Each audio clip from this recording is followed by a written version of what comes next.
Hi there. It's your second favorite DP right here, okay? No, that's Deadpool, you silly little Hufflepuff. Anyways, I'm gonna need you to shut up that pretty little mouth of yours and pay attention because the show's about to start, alright?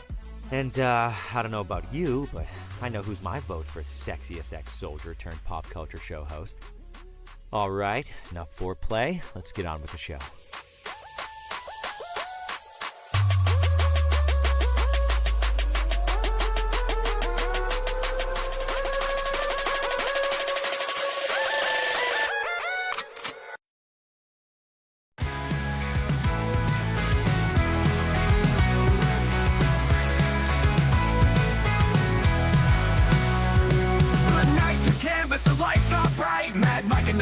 Ready to ignite, CQ's in the wind, but we're gonna win. Pop culture battles, let's dive right in.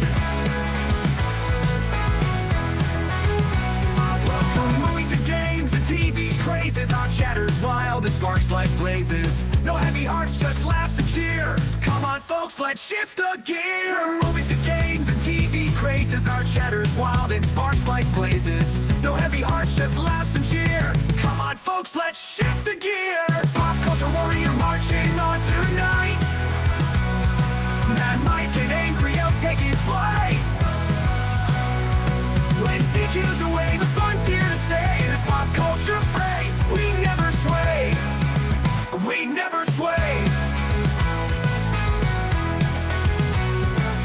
Comic books and anime thrills, celebrity gossip and music chills. Gonna ramble loud and ramble strong. Join us now where you belong. Geeky news and fandom dreams, crazy theories and wild schemes. Our passions high and spirits bright. Get ready to rock the mic tonight.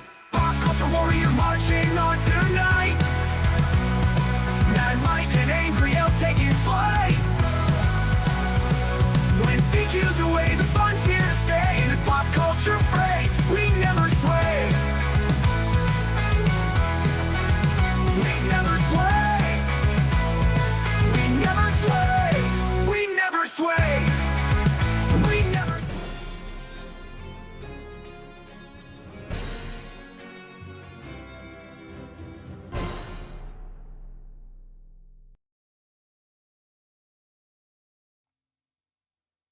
Hello and welcome. Don't adjust your screens. You got your two favorite hosts here tonight. CQ's selling everyone out yet again. But we're bringing you the best in pop culture Yes. news tonight. How you doing, Elf? Good, you? Good. So I was thinking, you know, in light of the rebranding of the Thunderbolts, when we do this show, we should rebrand, like maybe call it the New Pop Culture Warrior or something like that, or Yeah, you know, the real pop culture war? Alright. the So real. loud. Oh What's yeah, that? Elf is loud, yeah. but Mike is super quiet. Great. Oh, Always something. it is always something. It's not a Pop Culture Warrior episode without some sort of technical difficulties. Alright. How's that? Better? Hey, look, people at home, just put the subtitles on. Do we have subtitles? I don't know. I think I think if they're watching on YouTube, they can turn on the subtitles. I don't know how to raise the volume. I don't know how to do this shit. All right. Listen, just be happy. Look, I'll talk softer. Everybody turn your volume up. All right. Whatever. I did the one thing I know how to do. How's that? Better? Sounds good to me. I know it sounds good to you. That's all I care It's about. always something. They're going to ban us here. You're going to riot. That's fine. I don't care. I do this shit for free. Much better. Yep. All right. It was the thing we lowered earlier, CQ. Fucking idiot. All right. We're rocking. Cool. Let's see. Pull up my news for everyone. All right. Let's probably say hello. Hello in the chats, everybody. It's been a while. Hello. Forgot how to host a show. Hello. Heath. Anubis, Scott, Michael, everyone. All 4 listeners are here tonight. Yes! We Crushing it. full house. Oh, a lot going on this week. Big things out there. Big things in the works for everybody. I watched something that just came out, and I wanted to talk about it because it was fucking hilarious. What did you watch? It's you ever heard of Tom Segura? Somewhat known Yeah, I think so. comedian dude or whatever. Bald guy, does a show, a couple shows, does podcasts and stuff. Stand up comedian, but he has a new show on Yeah. Netflix. I think it's called Bad Habits. Probably should have got the name right before I plugged it. Oh Anyways, yeah, it's all good. I saw it this morning. I watched it. It's like a bunch of shorts. Super funny. It's like over the top type comedy. I don't know the name. It's bad something. Just it'll be all over the Netflix because it's brand new. Yes, this is the premium Yeah. Patreon episode. But yeah, it's over the top, kind of terrible humor like I like and most people like. So Yeah. give it a look, especially if you're using somebody else's Netflix account. Highly recommend it. Don't watch it with your course. kids. It's pretty grotesque. But yeah, take a gander at that. And then the Andors. You watching the It's Andors? seen worse. Can you hear me? Yeah, I've been watching Andor. You? Yeah. I think Yeah. the last one's on In tonight. fact, yeah, it comes out here about an hour and a half, whatever it is. Right. Yeah, I binge watched them. What? I say binge watch it. I'm talking about the 3 episodes. So I watched those Thursday night. That Mm-hmm. was pretty cool. It's good. Excited to see where these last 3 episodes go. It's I don't know. It's nice to see I wish like the I backstory behind it. I was thinking about it. No, yeah, it is. And I remember hearing that this was supposed to be like a 3 or 5 season show, and then it got condensed because no one watched season 1. It would have been nice to see, you know, more than 3 episodes per time period. But Right. and but beggars can't be choosers, and just be happy that we got anything at all. I think it's supposed You to know, tie right into the movie, isn't it? Right after this, or is that not yeah. the case? What they say is that what they're saying is the last episode is supposed to tie right into that first scene we see of Cassian in Rogue One. Noise, noise. In fact, the end of last week's third episode ties directly into Rebels season 3 episode Secret Cargo or Special Cargo, where the Phoenix Squadron helps escort Mon Mothma. It picks up right after she delivers that speech. Like Gold Squadron shows up, just like they talked about in the episode. So it's pretty cool. Yeah, Well, I I watched thought that last night to prime myself for this week. nice. Yeah, it's good. I like it. We watched the movie. I think it was Saturday. Man, I didn't realize how Yeah. long ago it was. It looks like compared to the show, like it just kind of looks like shit. If you watch it again, and then like I it's was like all like I was it's I really was planning on dated. watching it. Maybe that sucks. Yeah, That you're really like, what sucks. the fuck? This used to be cutting edge, and now it's not. Um, and they kind of all aged better too. I like the way they look in the new stuff compared to the movie, but it's still good. Good Yeah. movie. That's one of my the ones I like more than a lot Yeah. of I the mean, Star Wars stuff. yeah. I mean, Andor is some of the better stuff. Um, I don't know. I mean, what else is next? I don't think there's any. Oh, actually, Grogu, no. the Did you movie. watch? No. Well, the movie. Yeah. No. What was it? Star Wars. Legends of the Underworld or whatever it was. Um, that came out on May 4th. I didn't see that. Yeah, I saw that Um, was on Disney Plus, but I haven't watched it yet. or maybe it was just straight up Star Wars Underwar or Underworld. Excuse me. But yeah, I watched those. That was pretty good. Um, especially the Assad Ventress episodes. Tales of the Underworld. That's what it was. Tales of the Underworld. Um, and they've been releasing those Tales of episodes for the last 2 or 3 years. Because they did Tales of the Jedi, Tales of the Empire, I think was one of them, and then this one. So they're always kind of interesting, you know, Yeah, I especially if like you it. like the animated stuff. It's like the. I feel like it's the true Star Wars stuff they can't show you in the movies and stuff like that, and it's more Yeah, entertaining in my opinion. Um, yeah, Insomniac. It's got jokes. It says Mike's hosting a show and audio isn't cutting out. What? Um, and then he asks if we see the Ironheart stuff being thrown around. I didn't. I know I the trailer saw it was dropped. out I there, didn't get but a I didn't chance. bother to take a look at it because I'm just Yeah, not interested in it. I mean, maybe I'll watch it. Um, we'll see what happens because it comes out. I don't know what this summer. Yeah. Why is Let's my, see. Oh, June 24th. So here in about 5 weeks, it comes out. let's see, my volume's So low. Does that work? I mean, it. It's always I don't something. know. Fuck. Yeah. Turn your volume up in your earphones.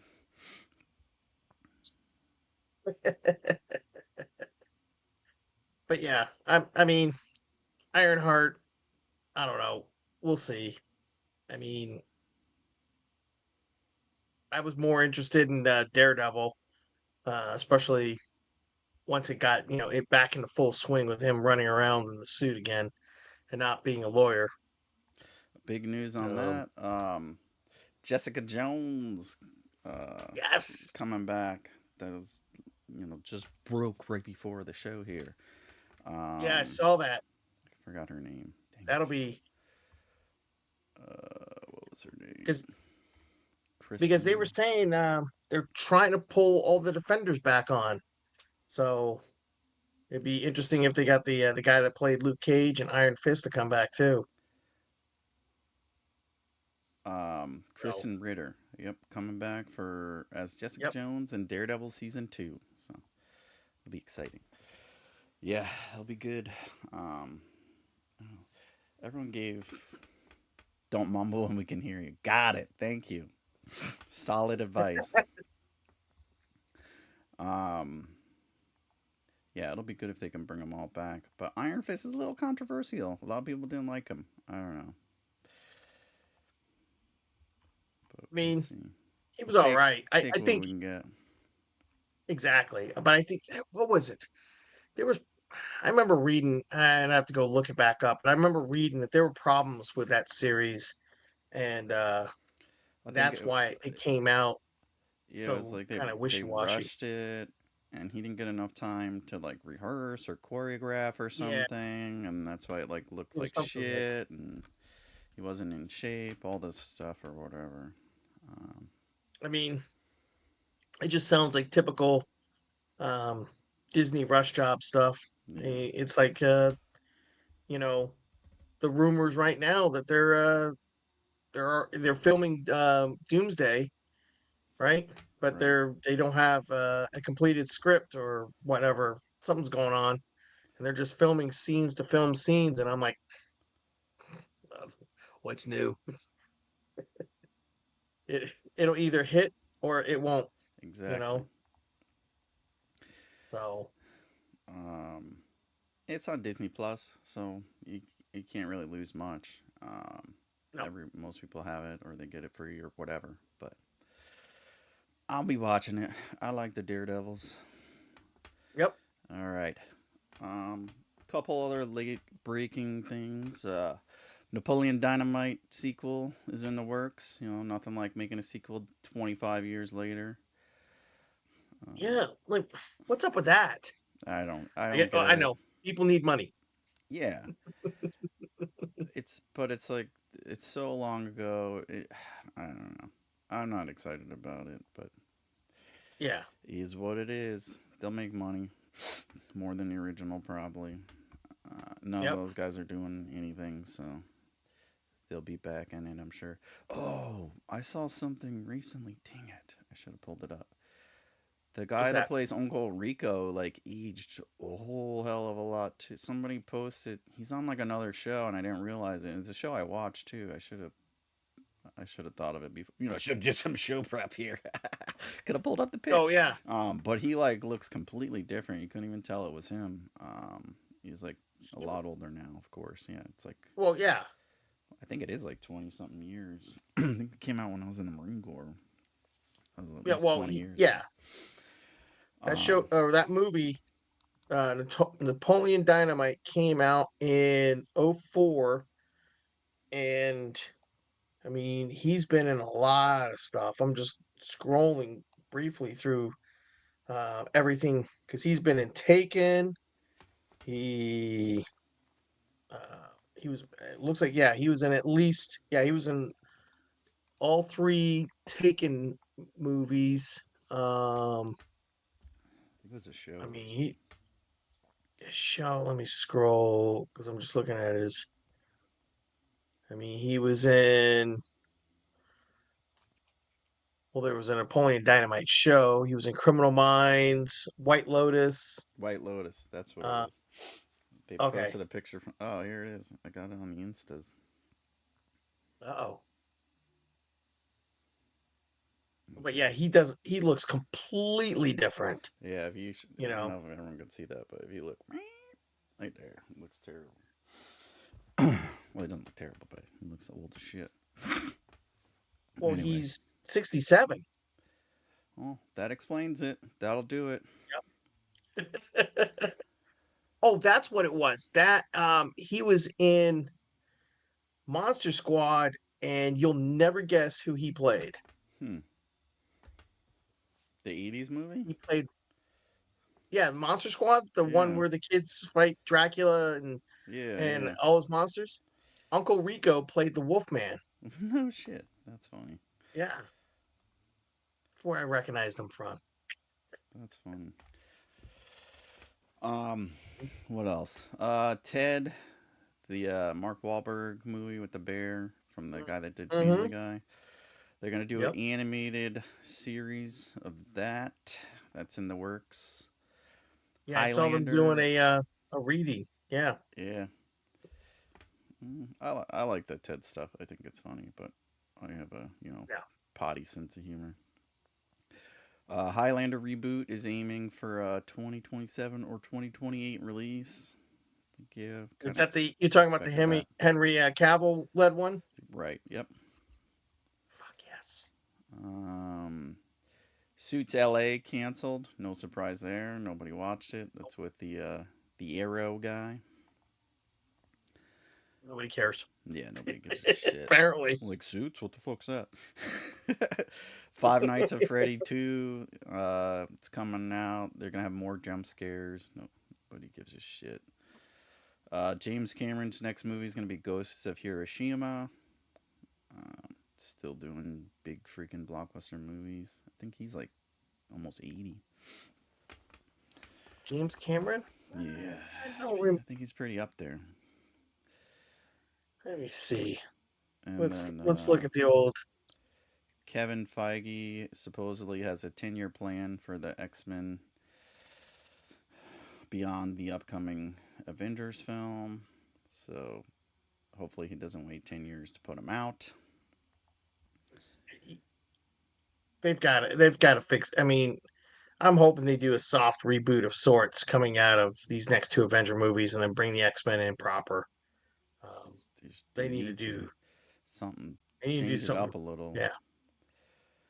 Uh, Jesus, Five Nights at Freddy 3 is already in the works supposedly.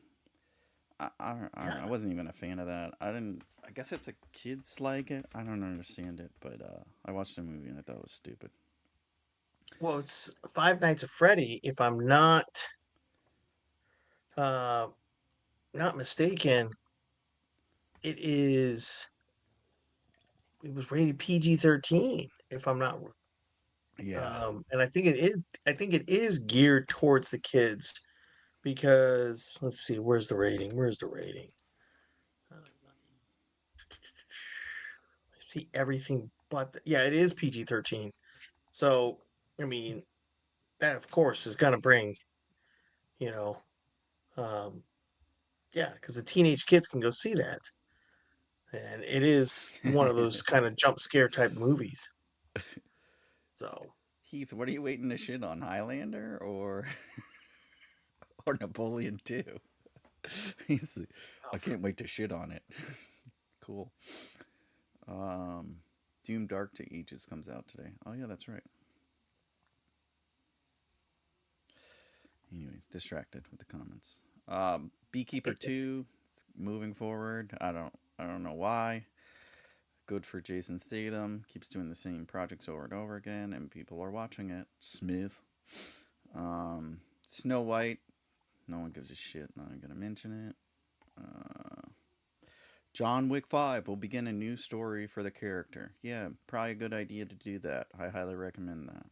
Can't really continue the but last this time he story has because a he cat fucking instead of killed a dog. everybody. Yeah, what was he gonna do? Just like finger all the dead bodies? I'm gonna shoot him again, so they're definitely dead. Teen Titans Go, a new movie supposedly in the works at DC. We won't hold our breath. Fallout 2, big news. They finished wrapping. Word on the streets is it's supposed to come out in December, but it hasn't been officially announced yet. And they also already greenlit them for a season 3. So Yes, that's a show that needs to keep going. In fact, don't even stop. Don't take a give them a weekend. Give them a 3-day weekend and then start season 3. Just do it. yeah, just give them a month off or whatever. Yeah, they get paid a lot of money. They don't need time off. Exactly. Oh, Evil Dead Burn. Excuse me. The latest in the Evil Dead franchise is going to come out July 24th, Oh yeah. which I think is a terrible time slot to release a horror movie. It's not a blockbuster. It's probably going to not make Oh, any freaking money. Um, but good luck. Yeah, I would have picked, I don't know, October, November when nothing else is coming out. well, Evil Dead. I mean, definitely October. It's a horror flick. I mean, Not, that's the time when everybody wants to go see horror films, anyways. not in the middle of blockbuster freaking summer. Like, Yeah. it's just asking to fail. I don't know why we weren't successful. Well, it is distributed by New Line Cinema, so that explains everything. Jesus, I can't believe they're still around. Well, yeah, they were bought out by who's Warner Brothers years ago. Oh, that's right. I think we talked about that last show. Lord of the Rings, Hunt for Gollum. I don't know why they keep making these. It's December 17th, 2027 is going to be released in theaters. Directed and starring Andy Serkis as Gollum. He's the guy who did it originally. Um, I don't know. I never got into those. I keep falling asleep during them. I read the book. Well, I read the Hobbit book, but that's about it. Yeah. Supposedly, the Thunderbolts director is in talks to direct an X-Men movie. So that'd be cool. We'll take anyone at this point. We just want a movie. Yeah. I mean, I heard who's the director of the Black Panther? Ryan Coogler. Am I Yeah, saying that right? something He like was that. apparently approached to direct a X-Men movie. Um, I mean, I think at this point, what they need to do is, especially the X-Men, go back to the formula that worked for the Avengers. Do do a I don't know, a couple movies, like maybe a Storm movie, maybe a Gambit movie, a Wolverine movie is definitely there. and then like I don't know, Cyclops or a Professor X movie or something, and then like they all come together, and or they all lead into the X-Men movie, and then they go from there or something, do something like that, and you Yeah, know, they could definitely do that with the bigger characters. Definitely Wolverine. Everyone would go see that. I think you yeah, could do a good Xavier Magneto movie with the two of them. Maybe that'd be the last yeah, one, and then it leads into the X Men. Um, yep. Probably do. Real I don't know who else you would do. real Storm, I guess you challenge. could do, but I don't know if you could watch a whole movie of Storm. I don't know. That's a tough thing. It's like there's not a lot you would watch a whole movie on. Yeah.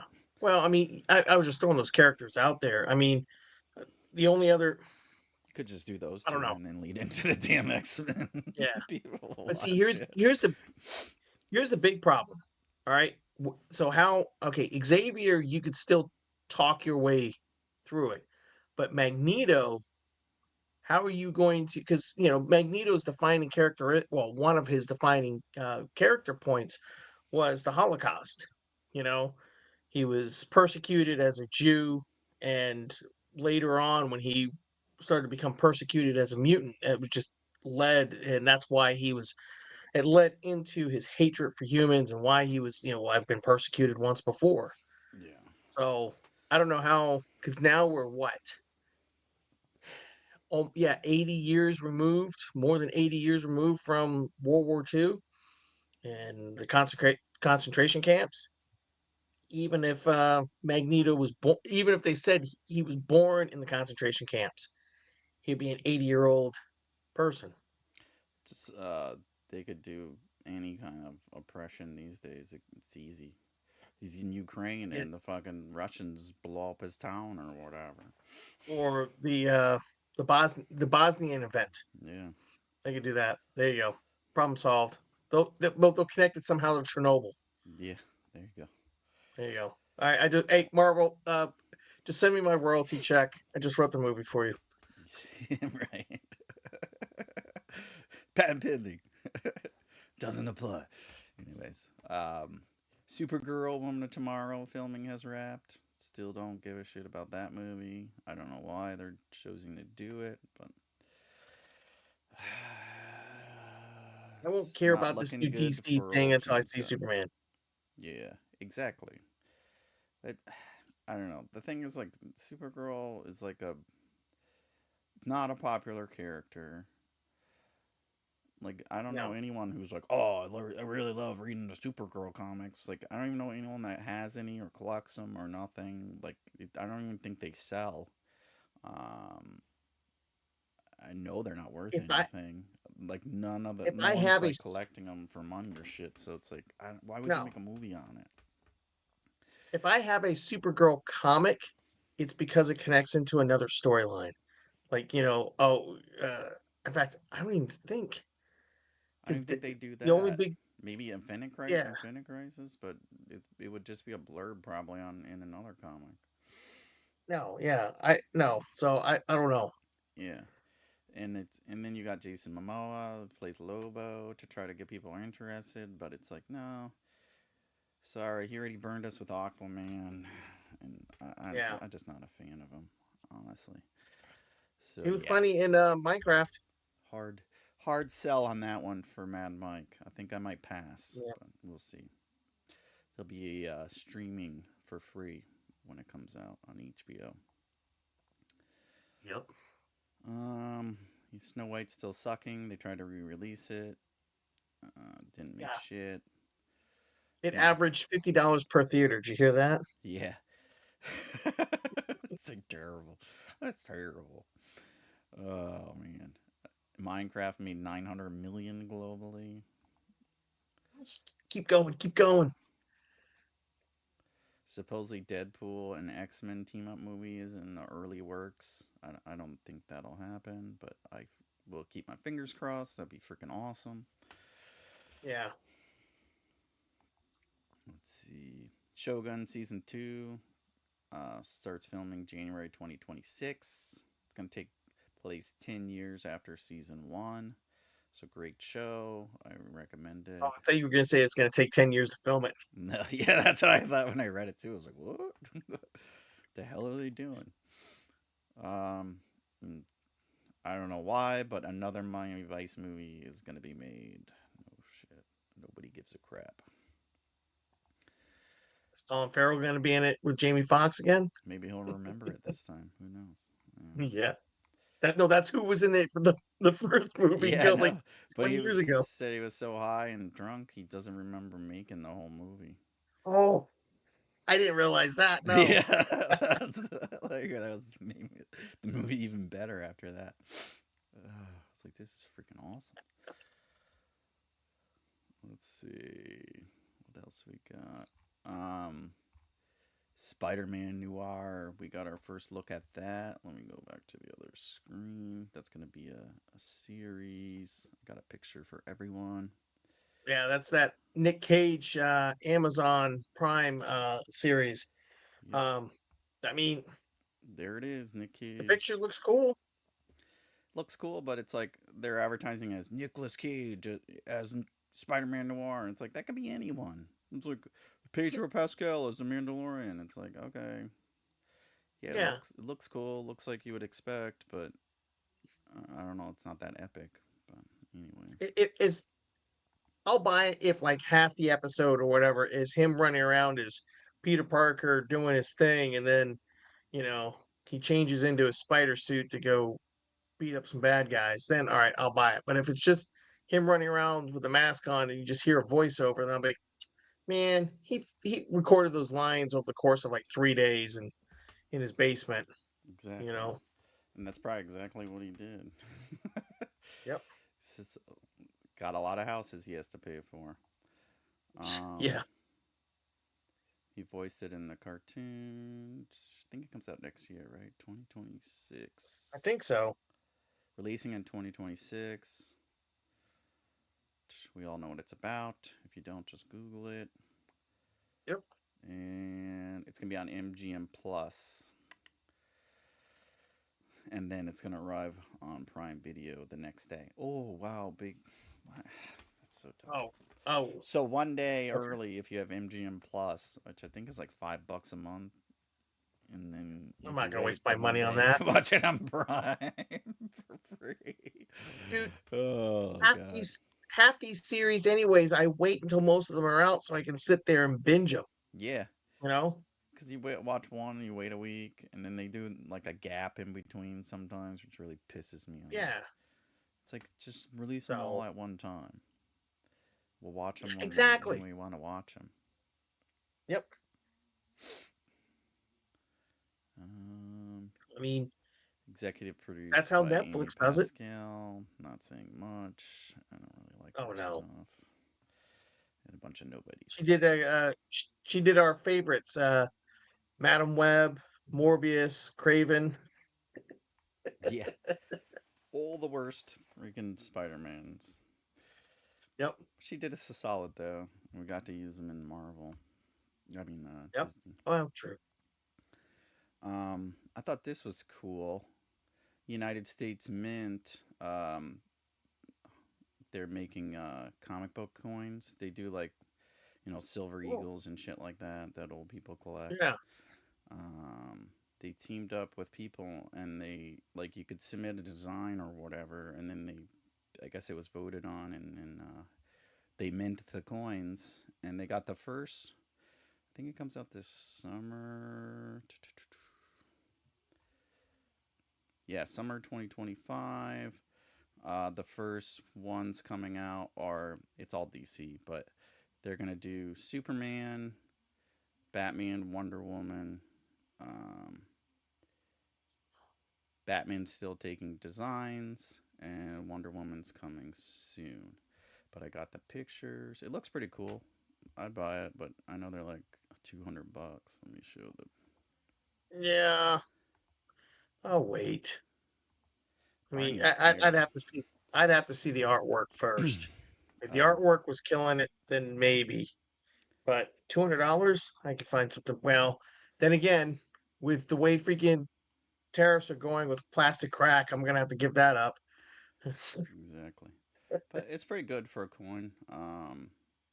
I've seen a lot of different ones, but I thought it was Yeah, cool.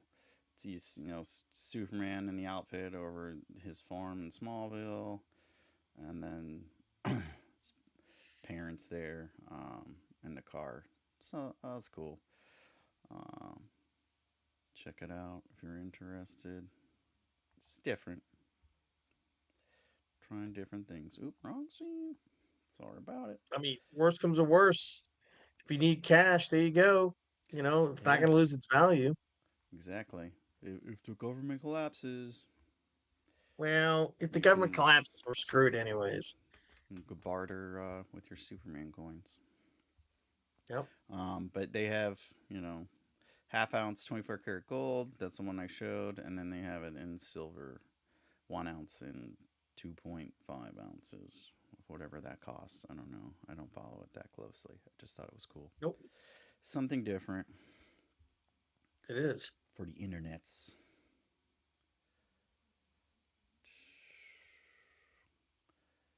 Alien Earth, big news there. I think that's your Yeah, story. that comes out. Oh, I saw it. I saw the release date. That's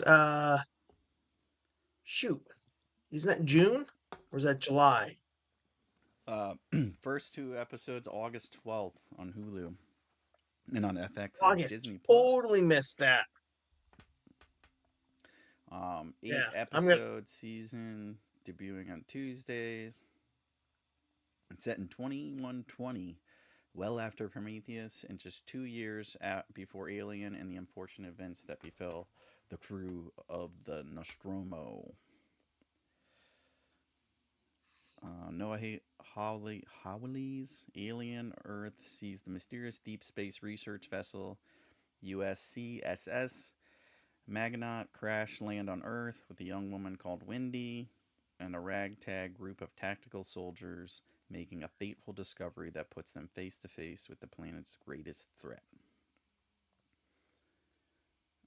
Recently released Interquel Alien Romulus takes place between Alien and Aliens. Yep, that's one I hope that they capitalize on and make a sequel. The new one or the Romulus? Romulus, the Mm, the Romulus flick, because that was it wasn't the greatest one, but then again, nothing's gonna beat the first two. But still, it was good. It was good, and to take the franchise because I mean, at this point, let's face it, we're not getting the completion of Ridley Scott's trilogy. Um, unless somebody else comes along and does it.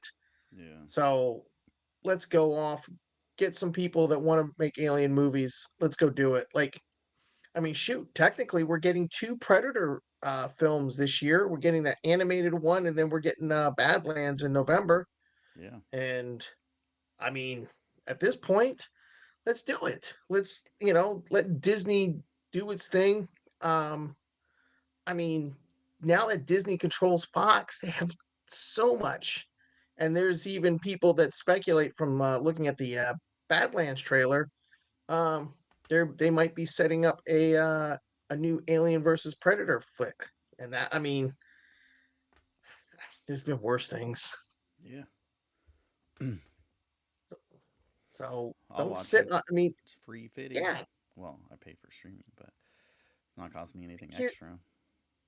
exactly. And here's the thing: Disney keeps making these movies, and they keep freaking having lackluster performance. Let's get away from that stuff and take some of this stuff that you have over at Fox and run with it. Um, you could do 1,000 times worse. Um, so I don't know.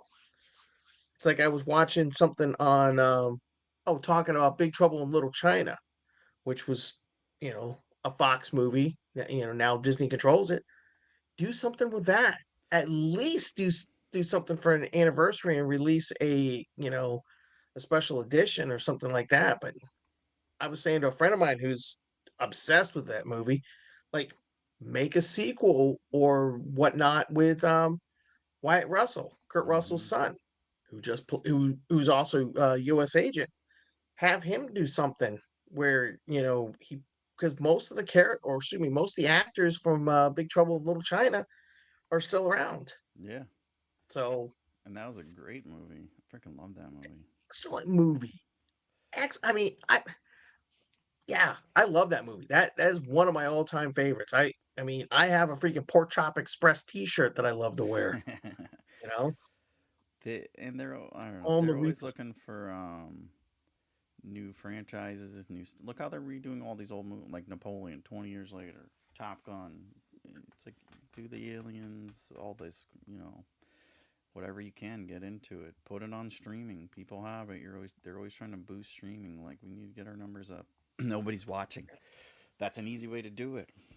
Um, and then build up to a movie, or not. I don't care. But yeah, I'm interested. I do Big Trouble Little China. It's easy to make a whole. They can make a whole series out of that easily, or a sequel or Oh yeah, whatever. There was just so much going on. yeah. In fact, I'm looking. Let's see. Who distributed uh, Rehab Entertainment? I don't know who. Short Circuit. Remember that movie about Yeah, Johnny Five? Johnny I Five mean, is alive. that's an yeah. Oh, TriStar. Never mind. That's a Sony property. Never mind. Sony will screw that up. Surprised they haven't re-released that. It's probably So in the works. It'll come out. yeah, It'll be in the I'm. next Spider-Man villain. There's worse. Could You yeah, know. a lot worse.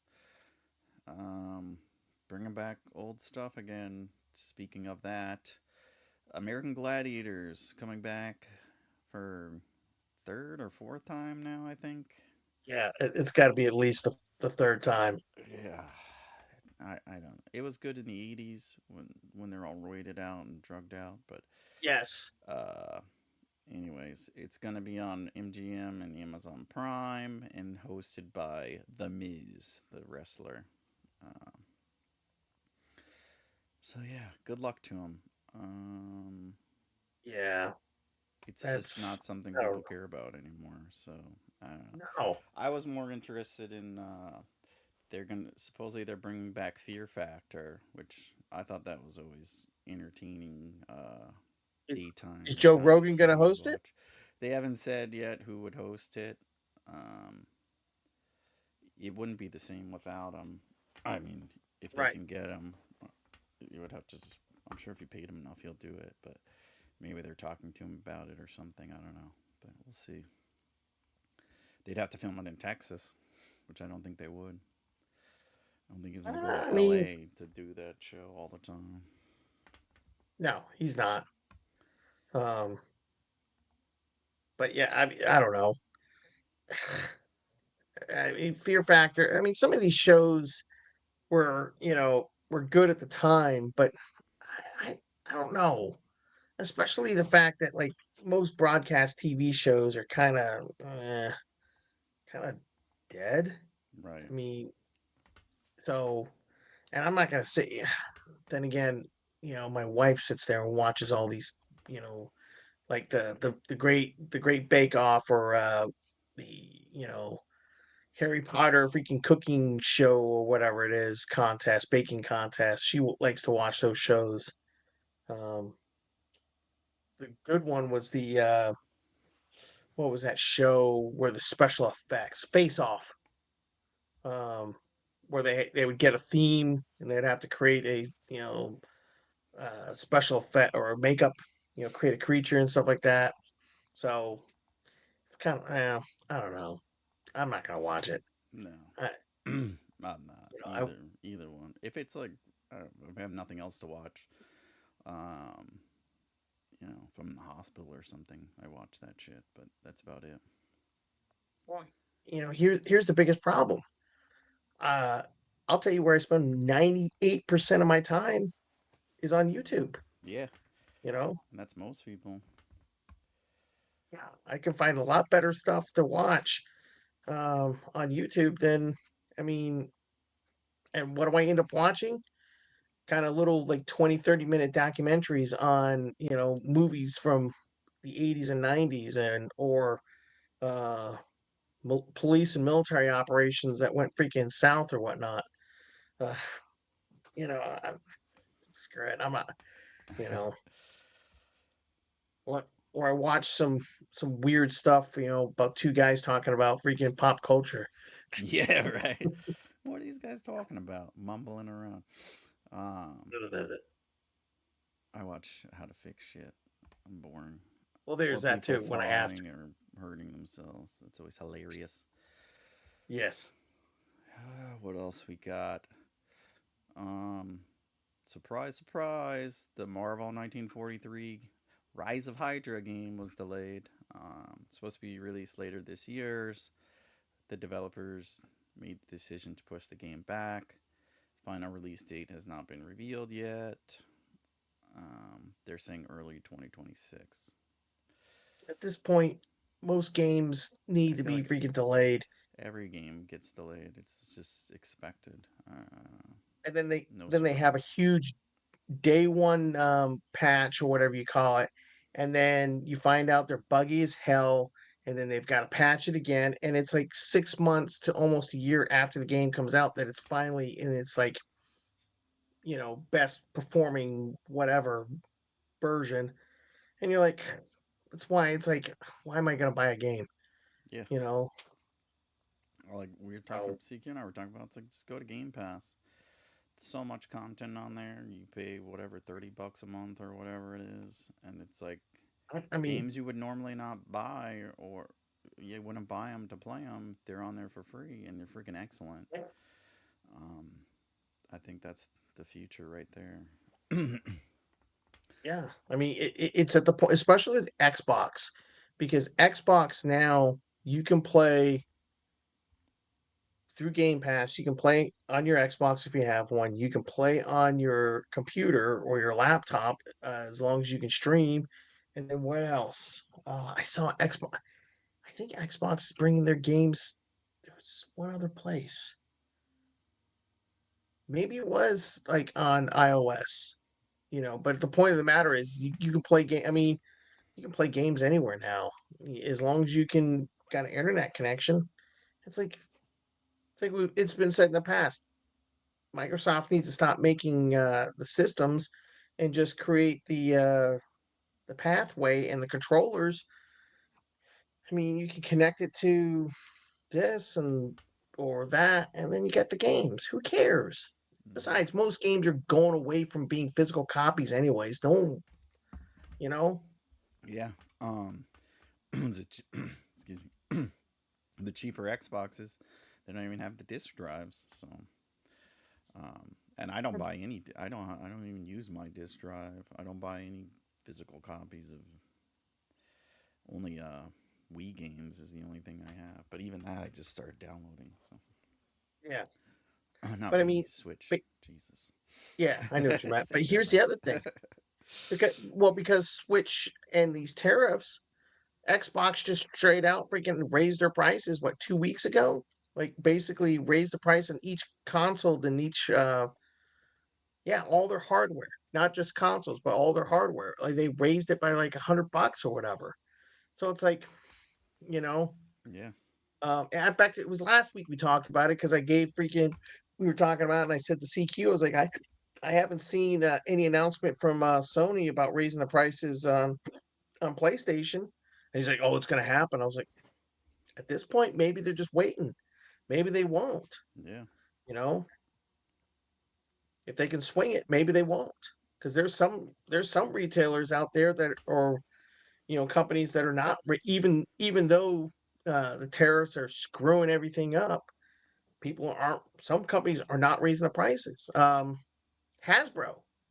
Speaking of the toy thing, Hasbro. So last week at about this time, they said, hey, if you're going to pre-order stuff, and this is all the collector stuff. If you're going to pre-order it by May 9th to lock in your price at this rate before the tariffs hit. And everybody thought that like over the weekend or come Monday that they were going to jack up their prices. No, they're not taking pre-orders anymore. and I don't know if it's changed. I didn't look today, but starting yesterday, you couldn't pre-order anything, and so yeah, we'll see. Some of these companies might be just straight up like, I'm not going to do anything else, or kind of wait this thing out. So let's see. Can you pre-order? I'm on Hasbro Pulse right now. Let's see. Is it available? Can you do it? Or is it? Nope. All pre-orders are locked. Temporarily unavailable. So we'll see. We'll see what happens. It's getting interesting. That's Co- for sure. Coach wants to know if that's a Fayetteville Woodpeckers hat you got on there. Yes, it is. Who asked? Coach. Who Yes. else? Who It is a else would Fay. would know that?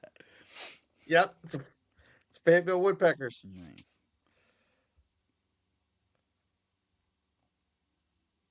I almost wore my 80 Deuce hat tonight, but I was like, forget it.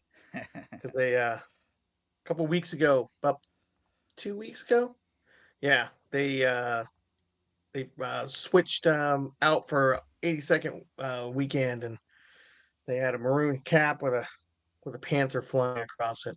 Nice. So, but yes, yep, and I'm drinking from my Woodpecker's cup too. There's a reason he's on the sports show. Yep. Anyone just doesn't get it like on this show. Um, last bit of news. Looks like there may be a new Friday the 13th coming out. They released a new like a logo with a new hockey mask design. So they're speculating that there could be a new film in the works. They have the Crystal Lake Yep. series coming out. I think it comes out soon, doesn't it? Yeah, it comes out real soon. I think they're trying to go, because thought I saw the Friday, they called it like the Friday the 13th universe or something. Yeah, Um and that's what it's called.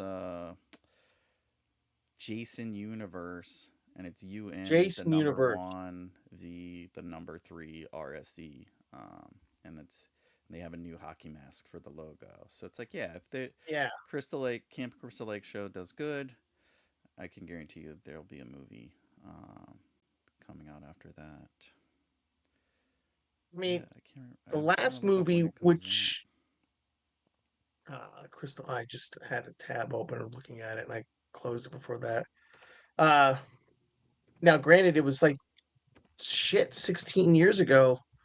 But they had that remake uh that came out. That was pretty cool. I like that because it basically took the first three movies and condensed it into one movie. Um, that was pretty cool. Yeah, It comes out when does it release? I don't see. I don't see a release date.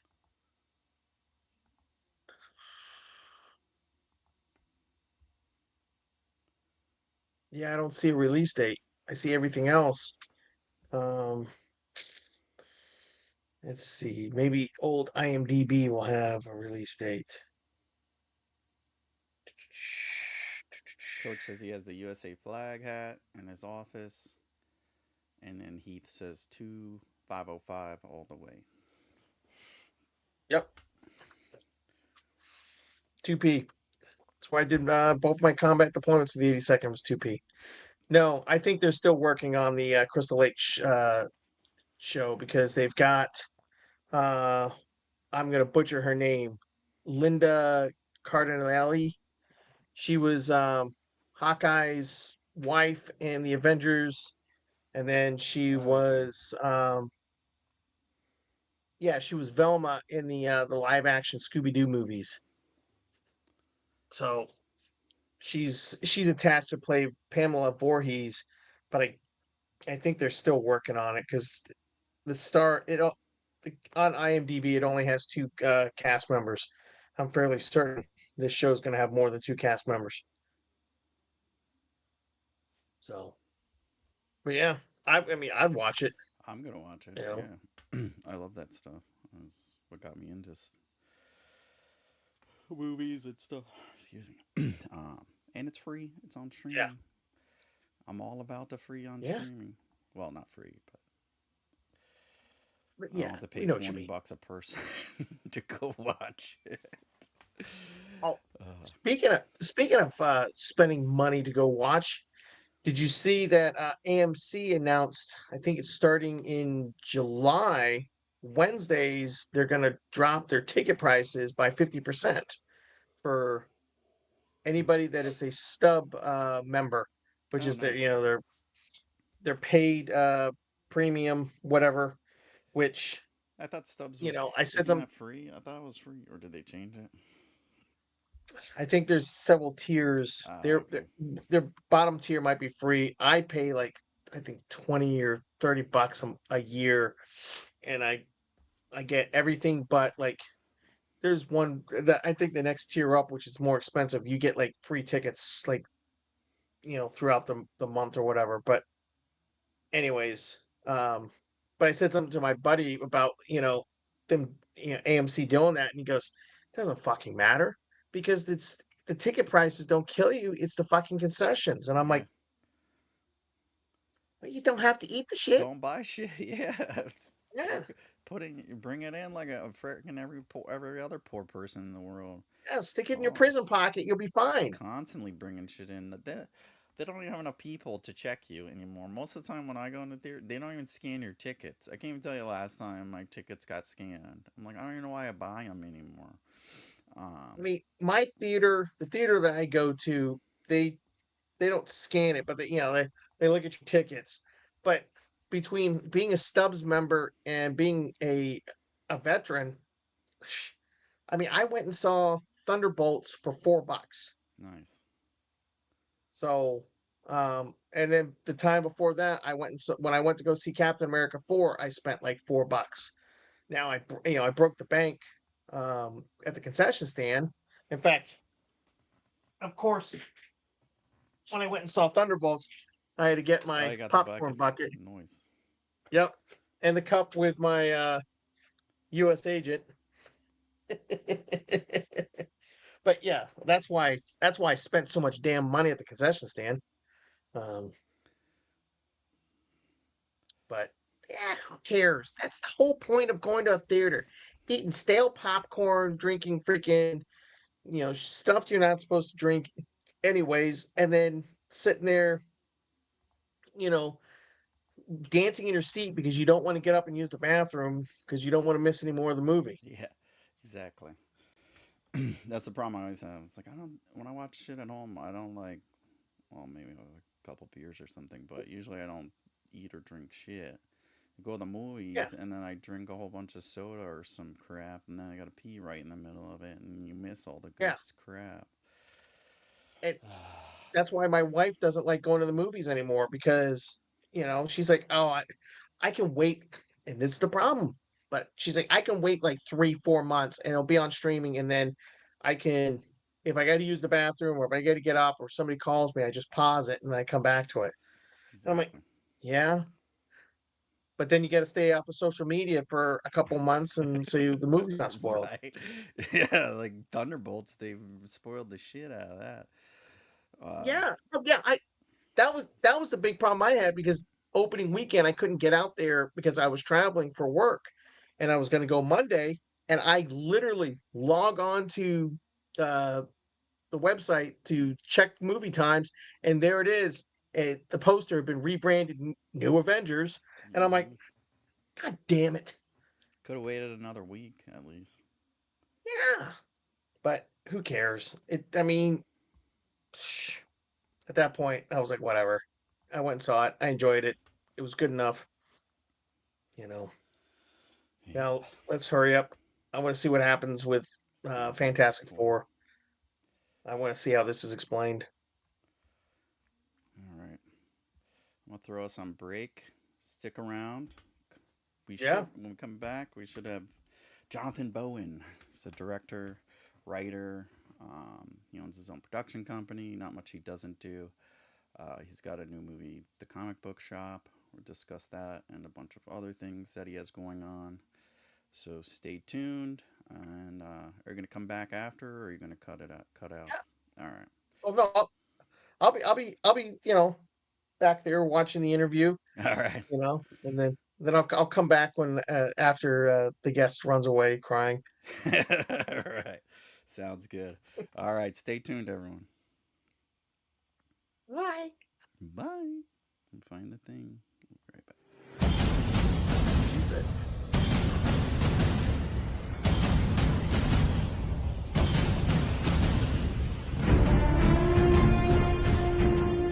Hey, you there? Yeah, it is right, you. Let me ask you something, alright? Where the hell do you think that you're going? Oh, what do you think because the show is going to commercial that means you get to just walk away? Well, CQ asked me to pass on the little message, alright? And it says, I'll be back.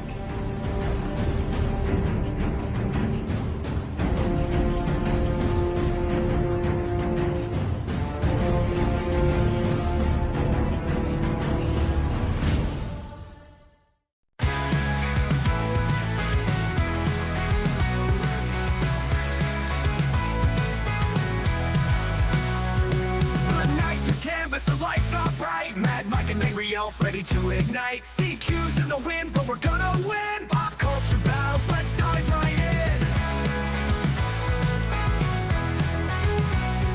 From movies and games and TV crazes, our chatter's wild and sparks like blazes. No heavy hearts, just laughs and cheer. Come on, folks, let's shift the gear. From movies and games and TV crazes, our chatter's wild and sparks like blazes. No heavy hearts, just laughs and cheer. Come on, folks, let's shift the gear. Pop culture warrior marching on tonight.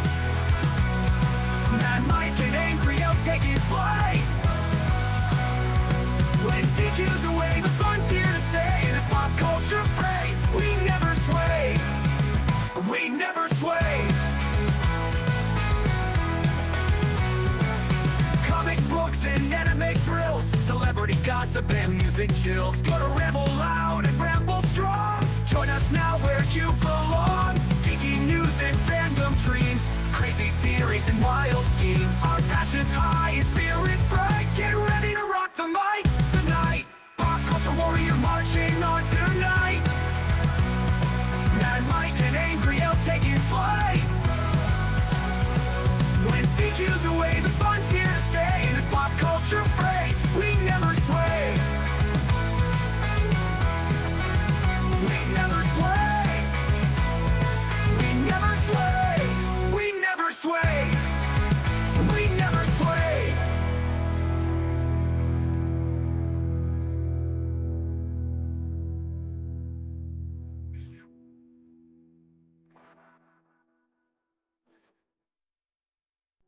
Hi there. You're watching Pop Culture Warrior. This is the way.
You're watching Pop Culture Warrior. The force is strong.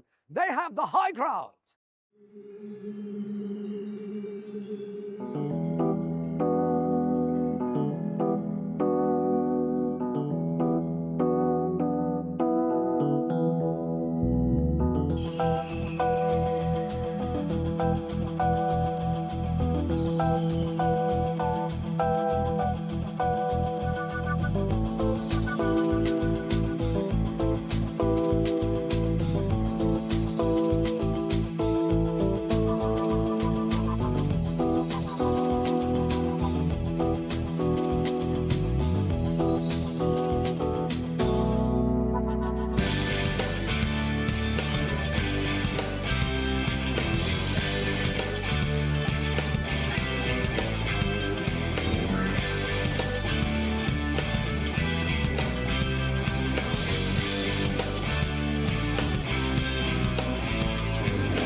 All right, welcome back, everyone.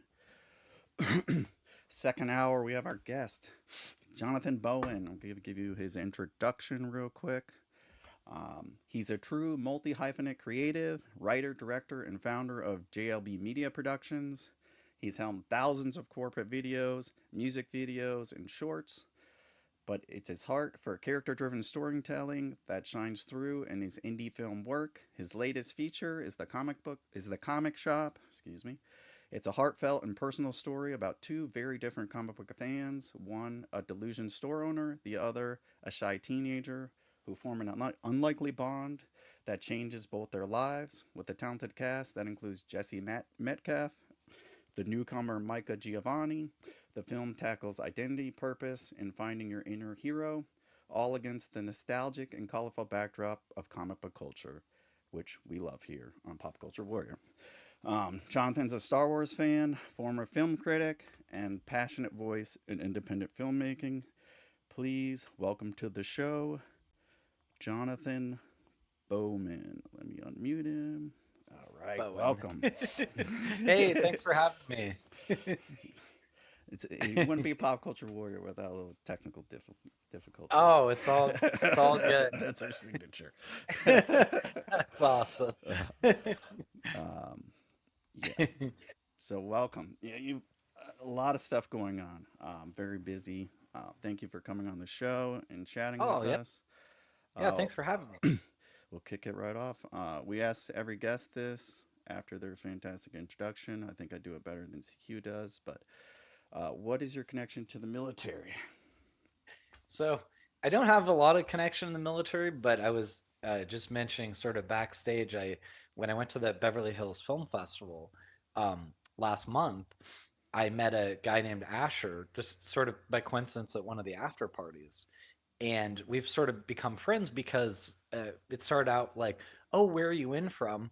And he said, oh, I live in Las Vegas. And I said, oh, I live in Las Vegas. And he said, oh, well, specifically, I live in Henderson. I was like, I live in Henderson. And so I was like, well, what exit are you off of? We realized we're like 5 minutes away from each other. And so he served 10 years in the U.S. Navy as like a pilot doing evacuations and was like medevac, a lot of, I guess a lot of natural disaster stuff. So it was kind of like a funny connection. And I've always sort of gravitated towards, I think, more military people just because we share more common values than I do with a lot of people. And oddly enough, I know this doesn't sound like a connection, but it's just funny and worth mentioning. I've gotten a lot of people be like, "Oh, are you in the military?" Because I'll like be walking with my best friend who's a police officer, and we both, I guess, have a certain walk. I don't know if it's like a assertive walk or like a more authoritative or something. So we get people like, "Oh, you guys are military, right?" I'm like, I'm not military. He's police, but that's as close as it gets, you know. Yeah. So it's just one of those funny things. I don't know like why people always do that. And if I don't get military, I get one of my wife's friends like, "Well, your husband's a police officer, right?" She's like, "No, my husband's never been a police officer." It's It's just one of those funny things. yeah, it's that confident, walk, chest out, Right? upright, I think your I think it's like haircut. that. And if you You have got like, the yeah, if haircut, you have yeah. like kind of shortish hair and you have that sort of look to you, then people think like, I don't know, that you exude some sort of authority, even though it's like, nah, I don't have any authority. Uh, no, that's good. I get it all the time, but it's obvious. I, the other funny one is one of my like, sort of a casual friend. He's just the nicest guy, but he doesn't have a lot of time because he's got a couple kids and he's like the lead carpenter for this company that did a bunch of the, even though in my office, like you can't see it, but to the side, they did a lot of the carpentry work. And so we started talking. He's a big Star Wars fan. He's big into movies, and then he's like happens to be like a Yankees fan, and all these kind of things in common. And of course, here, Golden Knights. And so he was a former Marine, and he was a sniper spotter. But Oh, it was really, really funny because I don't know, like you always picture Marine as like really, badass and just like I don't know, kind of maybe harsh even, but he is the absolute nicest guy, like just a complete sweet guy, and very soft spoken too. So it kind of surprised me, but but he knows his stuff and he knows his guns. yeah, he should. I would hope. Yeah, that's how a lot of us are. I don't know, we don't really brag about much. I was in the Marines too. Right. Nice. Um, unless we get around Army guys, then we talk a lot of shit. But Right. Yeah, totally. I know there's that whole, thing where there's like Navy SEALs, Army Rangers, Marines, and like everyone talking about like who's the most badass or whatever. exactly. All right.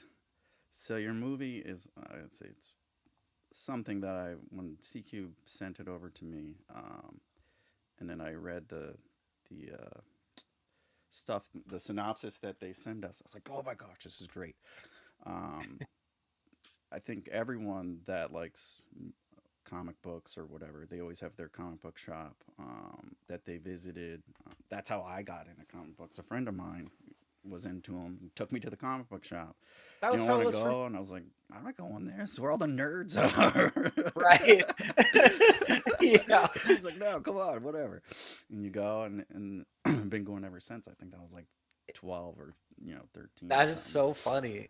It was similar for me. It was like a honestly, like I don't want to be mean, but it was like a much nerdier kid who like kind of took me and he sort of got me into it and I know everyone has like a totally different upbringing and like there's you see all the movies and I gathered that that's somewhat true is that there's these cliques but I had kind of a weird upbringing because like three of my good friends were super nerds. Like it was always video games, comics, everything nerdy. And then my other three friends were like the three biggest jocks. And my parents insisted that I always choose a sport, like each season, whether it's fall, winter, spring. So I was always into sports. I loved following sports. I played them, but I also love video games and I love comics. So I didn't like neatly fit into the boxes. And then each group of friends would tell me, man, I don't know why you hang out with those nerds. Those kids are a bunch of losers. And then the nerdy kids were like, I don't know why you hang out with those jocks. Like they're just such like jerks. And so it's funny 'cause I'm like, because I like both these things and you guys won't hang out together. So I have to, split my time between these groups, which is kind of weird, but Exactly. That exact same boat I was in. It was like between both. um, and then the potheads too. Right. That's funny. Oh, that was later for me. That was late high school and college. Two of my good friends were like huge potheads. And I mean, one of them's like on a first name basis with the dealer who's like at Oregon State, and it's like, and he told me once we were walking to a restaurant, he's like, "Oh, dude, I just got to make like a quick stop," and I'm like, "Okay, where?" And he's like, "Oh man, it's just somebody's house. It's not a big deal." And then like this deal's going down like right in front of me, and I was like, man, what the heck, like I didn't need to be here for that. But it was funny. And one of the guys ended up going to Stanford and majoring in law, Nice. and I think he's a public defender for the state of Oregon now. So like his huge thing was that he wanted to be the one to defend people against like pointless drug crimes. Nice. Of course, little did he know that Oregon would eventually pretty much decriminalize the whole process. So he kind of got his way in a different way. But I remember I saw him at the very first like winter break, and I asked him, "Are you still enjoying your marijuana fairly often?" And he like kind of pauses and he gets this sheepish look and he's like, "No, man, like law school's a lot harder than I thought it would be."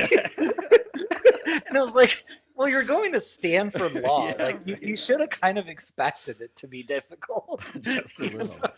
Like University of Phoenix online or something. Yeah, exactly. Oh man. Like I remember one of my friends too, the other pothead. He was really smart too back then. He was in engineering, and he would tell me that he had all kinds of wrong sayings like study high, get high grades and stuff like this. And then he said that if he studies when he's smoking weed, then he has to smoke weed before the test because that's the only way he'll remember it. I'm like, I don't know. I'm not sure if that logic makes any sense, but it worked for him somehow. They should make a book of all the pothead logics. Yeah. Oh yeah.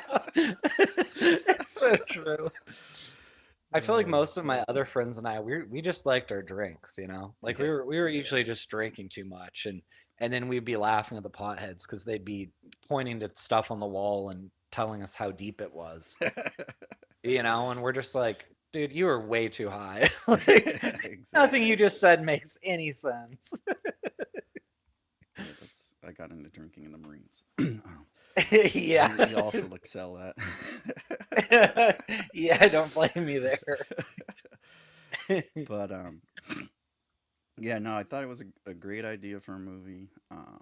It's highly relatable, and like I said, I still remember my first comic shop. I went there for, I would say, up until I went in the Marines, and then when I got back, I went back and visited them. I think everyone has the shop they like with the owner. And I think a lot of them closed up. Mine closed up. Yeah, I think know. it was 2005. I want to say. eBay was big, and he's like, I Right. make more money selling on eBay than I ever did here. I don't have to come in. I don't have to hire anyone. I have no mortgage And no lease. no Yeah, lease, exactly. So, Yeah, you're right. It is sad because so I'll tell you, it was kind of like a weird experience. And the movie came out for rent or sale on April 11th. And I just, because it's not like, it's not going to theaters or anything, so I want to find something fun to do. And so my wife's like, well, we'll have dinner with the relatives that night, that'll be nice. And I'm like, yeah, okay, that's nice. And maybe I was like, what about if in the afternoon, what if we visit the two comic stores that we filmed at, for the movie? And I'll be honest, I didn't look them up before the day. Like I don't know, I just assumed that they would be there. And so then the main one that we filmed at for like half the movie, so about 8 days, we go to drive there and I look it up and it's permanently closed. Like they still have like an online presence, but it doesn't exist anymore. And so that was kind of sobering. And I was like, wow, like I guess my movie actually has some fairly relatable and true aspects in it here. Like just like Mike's store in the movie, this one isn't there anymore. Now the other one still is, but still same kind of depressing story.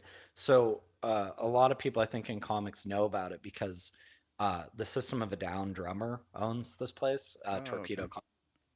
And they had 5 locations. There were 4 in Southern California. I couldn't tell you exactly what they are, but like, it was like Irvine and like other, I think Anaheim, stuff like that. And then the one in Vegas. And now they told me they're down to just the one in Vegas and just one in Southern California. So even in those 2.5 years since filming, um, that's 6 stores and now down to 2. Yeah. You know, Jeez. it's a really tough It's industry, and it is too bad. I know the pandemic didn't do them any favors, but I think, having like a space, like you said, you get to know the owner, or at least regular people, if not the owner, at least somebody who's always there, right. and it becomes like a special place to go. And of course, you can get this stuff online. I know briefly they were doing, I don't know if they do this anymore, but they were doing like direct deliveries, like Yeah. Marvel's trying to do. But it's not the same thing. It's like browsing a store. It's fun to go to a store and see all the stuff. Some stuff you would never have noticed or wanted until you saw it on the shelves. Exactly. And this other thing, they always like they have their picks, like, or they comment, oh, this. Like, my guy was always like talking shit. Like, oh, it's terrible. You like this shit. That is So so like funny. you get their advice, or other people that are there, like, oh yeah, I read that. That's cool. Or check out this.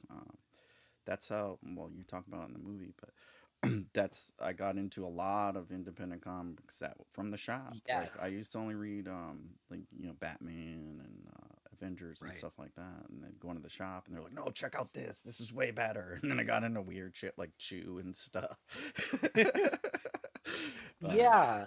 I think and that was a big thing I wanted to kind of explore, even though I didn't personally know a ton about it. When I was writing the script, I went into a comic store up in Portland where I was living, and I was like, okay, I know it sounds weird, but I'm doing research for the script, and I just need your advice. Like, make me a stack of indie comics that you think are truly indie, but that are like good and different and representative of indie comics. Like, don't make it all the same thing. Give me a weird like variety of stuff. And I remember there was even stuff in there like Paper Girls, which eventually became an Amazon yeah. show, which is it's so funny because here's something he hands me. It's like, oh, this is really indie, and then it ends up being picked up by Amazon like through 3 years later. But yeah, I think that those guys, because they're to run a comic store, you really have to be a big fan. Right. Um, whereas there's other types of businesses where it's more about just the business, and you can make good money at it. Whereas something in like comics, it's people don't usually go into this to make a killing. It's more because they absolutely love comics and being surrounded by comics and getting an excuse to read them all, talk to the customers and make recommendations is something exciting for them. Maybe almost like nowadays, like an independent bookstore, which there's not very many of those left either. Yeah. Um, that's exactly what it's almost like a bartender, but you're not in a bar. That's your comic book Right. shop owner. The like Yeah. people you talk to or whatever. And those things too. I mean, like I remember during the pandemic, where was it? Oh, I think it was Lee's Liquor that's here, and so you could order your liquor online, which is nice. I mean, because it was peak pandemic, and so I went on the website, told them to get me stuff, but it's nothing quite like getting the real recommendations. When I've actually been surprised places like Total Wine. There's some really knowledgeable people there, and so I'll go for like my go-to thing. And they're like, yeah, I mean, that's good, but have you tried this other thing? It's actually like $5 cheaper a bottle, and I think it's better. And a lot of times, I'll take the recommendations and be like, dang, it is Yeah, actually better. Like, exactly. Andy saved me money. This is great. And they So got that sometimes, from comic book shops. Like that's where that stuff right, started. Is like their pick in right. bookstores. The pick. Well, maybe video And stores like your probably. blockbuster videos Yeah. too. I remember that those guys would be good about that too, because you could ask them like, okay, so I like this, that, and the other thing. What do you have any recommendations like along those lines or something maybe sort of similar? And most of the people they would, they were pretty good at it. They would know what other stuff, even if they hadn't seen everything, they would know what other people are renting Right. that's like the movies that you just got. So it was almost like algorithm before there was algorithm, but like more Exactly. human based, Yeah, that's true. Um, so, um, someone in the chats wanted to know what were your favorite comics before you filmed the movie, and then afterwards, after you did all your research, if you got any new ones you liked.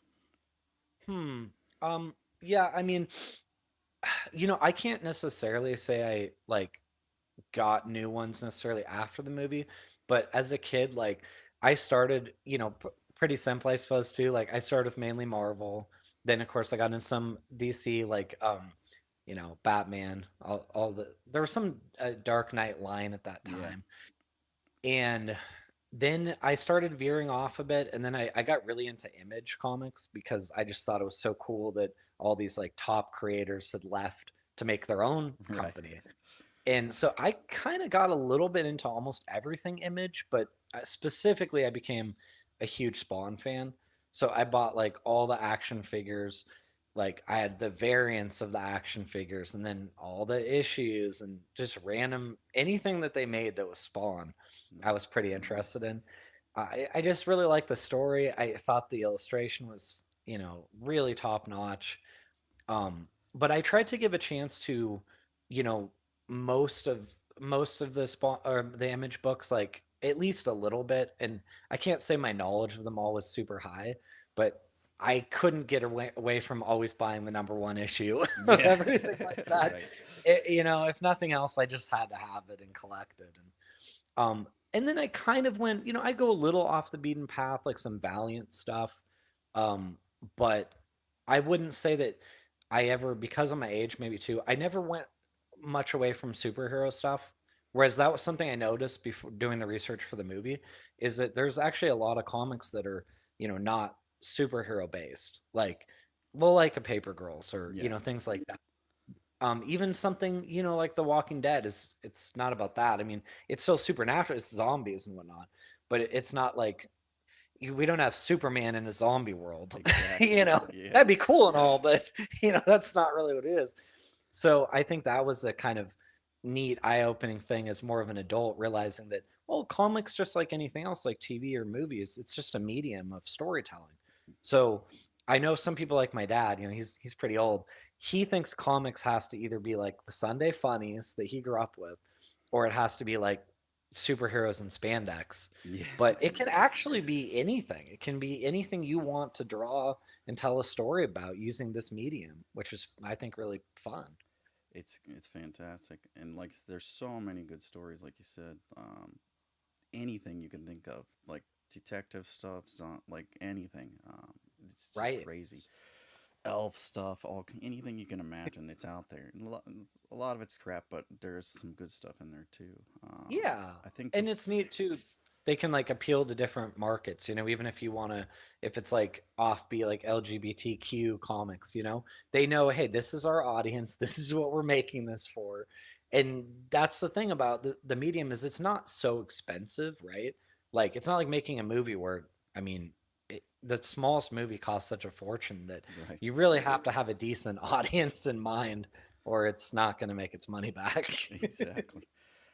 But comics is a lot of them. They do. We've had a few people on here. They do crowdfunding, like Right. a couple $1,000, and you get a couple hundred issues out, a couple thousand issues out of Wow. whatever you Yeah, want. yeah. Um, Yeah, it doesn't have to be a huge run, right? It can be more, limited. and if it's good, they can make a movie or whatever later on it, which is a Right. lot of things they do.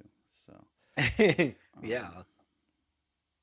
Gen 13. Someone says Gen 13 comic series was sick. Yeah, I have that first issue. I've Spawn. I have a poster signed by McFarlane too. Oh, But I have Spawn nice. #1 also. But I love that too. Yeah. So if we ever I get I him on, kind of we'll tell you that you want to direct a movie. Tell him you want to direct a movie when it comes, whenever all if they ever right. get around to it. I know he really, that's what I was hearing is he really wants to get, even he's been talking about that for a while, like getting another Spawn movie off the ground. I liked the first Spawn movie. I'm not saying it was like great, but like I enjoyed it for what it was. Maybe For just because I was its such a time, big it was fan. spectacular. I mean, Yeah, I'd say one of the better I comic book movies of that era. right. I mean, I'd love to see a rebooted Spawn, like with today's technology oh, and all. I I think it think could be it'd be awesome. awesome, excellent. Uh, we'll see. We'll keep our fingers crossed. But yeah, he's been pushing. I think it's been like over 10 years. He's been pushing. I know. I was gonna say. I think it has been over 10 years, and I just hope it happens one time. I mean, I know that's how these things go, though. I mean, look at how many movies there are like that.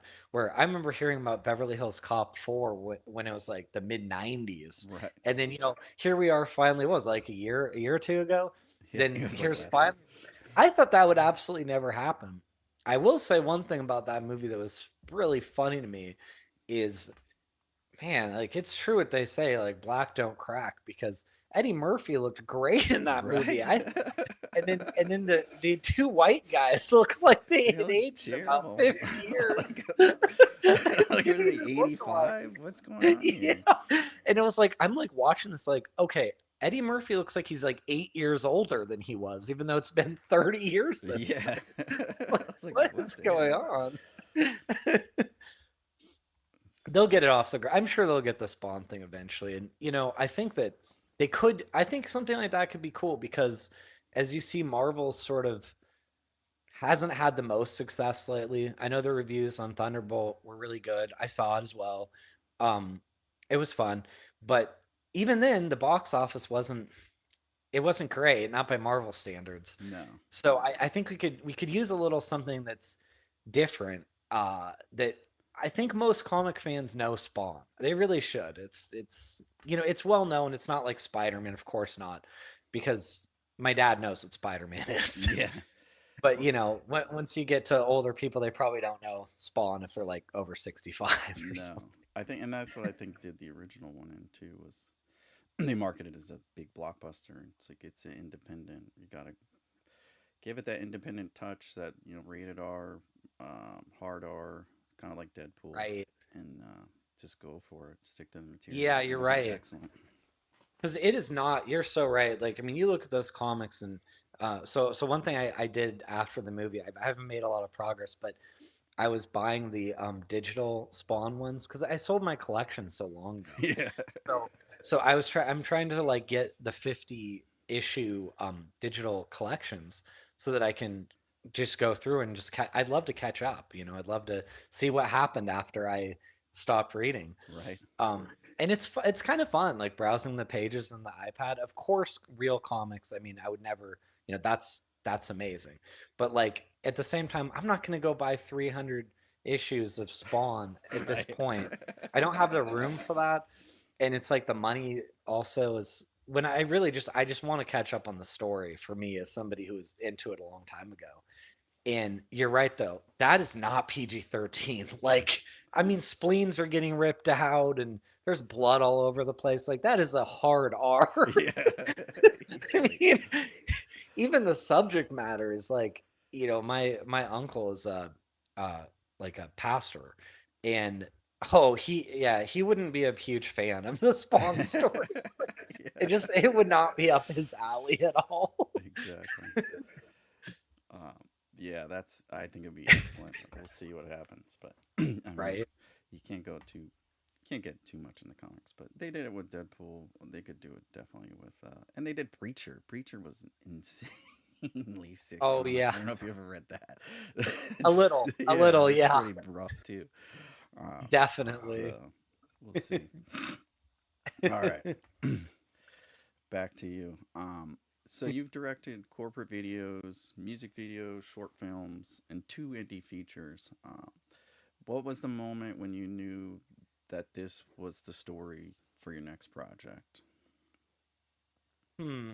So, okay, so like basically in 2018, I uh sort of put aside the corporate work a bit and told my top employee that like I really need her to manage the company this year. I'll be here, I'll write the checks like I always do.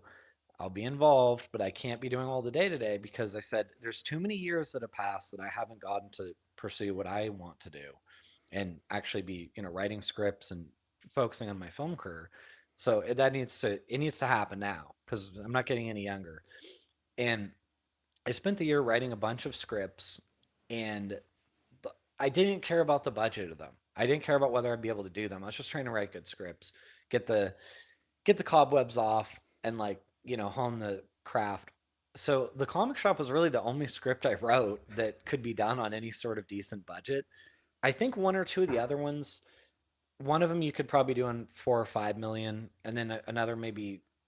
It just depends how you cast it and do it, like 7 to 20 million. So it wouldn't be like insanely expensive, but well beyond, that kind of small indie level. And so as I sent these scripts off to contests, I actually got the best response on the comic shop, which kind of surprised me because yeah, it was the most indie one that I wrote. But I don't know, people seem to like it, and I think they like the characters, and they like the maybe just the sense of like place, I guess, and that it was like you could connect to these people. So then, kind of happened when I met with my producer to try to get this document signed. Like I needed to get my rights back on the first film I did. So I own most of the movie, but not all of it, and the producers own the other piece. So the movie was long ago like out, the money situation was dealt with. So I was like, can I get you guys to sign off on this, because then at least I can go redistribute the movie, and look, we're never going to make much money on it, but at least it'll be available on iTunes or things like that. And so that meeting turned into like, well, what have you guys been up to, or what have you been up to? And it was just kind of funny because I'm here in Vegas, and my producer's like, hey, I'll be in Vegas next Wednesday if you want to have lunch. And like, wow, that's a coincidence, but sure, let's do it. So we had like this 4 hour lunch, and he kind of asked me, said, okay, are there any scripts that you could do right now? And I'm like, I mean, yeah, I guess there's one. And so I told him about it, told him the idea, and he liked it because they were working on something. They had the rights to still have the rights, I assume, to Stan Lee's unproduced characters, basically like characters that he had created but that never made it into the comics. Okay. So they were working on this like TV series, like Stan Lee Presents, and I honestly I don't know what happened to that, but that's what they were trying to do at the time. So this movie kind of fit in with some of what they were already looking at, and that's why his eyes lit up, and he was like, "Oh yeah," he's like, "Let's do it," and I'm kind of thinking like, right now, and he's like, "Yeah, well, what else are you doing? Why not?" Like, I mean, I guess I'm not really doing anything else. I guess we could do it. And so we kind of embarked on this, this long journey to make this thing, and really ended up being funny. Just I don't know, it's just such a coincidence. And my wife was kind of the one telling me like, I think you should do it. You've waited over a decade to make a second movie, and I just don't want to have to wait over a decade to make the third. Exactly. That's kind of, unfortunately, human lifespan isn't over thousands of years, so a Right. decade between movies doesn't leave you with much of a career, Exactly. Let's start calling you Kevin Smith. right? Well, that's also like um, something like any skill that you have. If you don't keep exercising it, it goes away. So, Right. I mean, just putting Yeah. stuff down, even if it never gets made, I mean, it could lead Yeah. to great things later. And I do think that there was like I know there was a little bit of that, like where there was kind of that self-doubt, because making a movie is a really insane amount of work. And I don't think that a lot of audiences realize that, especially as they might sit there on their phone for half the movie and then casually rate the movie like, 2 stars or Trash. something like Yeah. that. It was trash. And of course, it's their right to an opinion. I'm not saying it isn't. I'm just saying that like it is so much work that when you were thinking about embarking on it again, there's that party that's excited, like, yeah, making another movie. I mean, that would be great. But then you think about like, gosh, I had to get up at 4:15 in the morning on the first day. I didn't go to bed until midnight that night.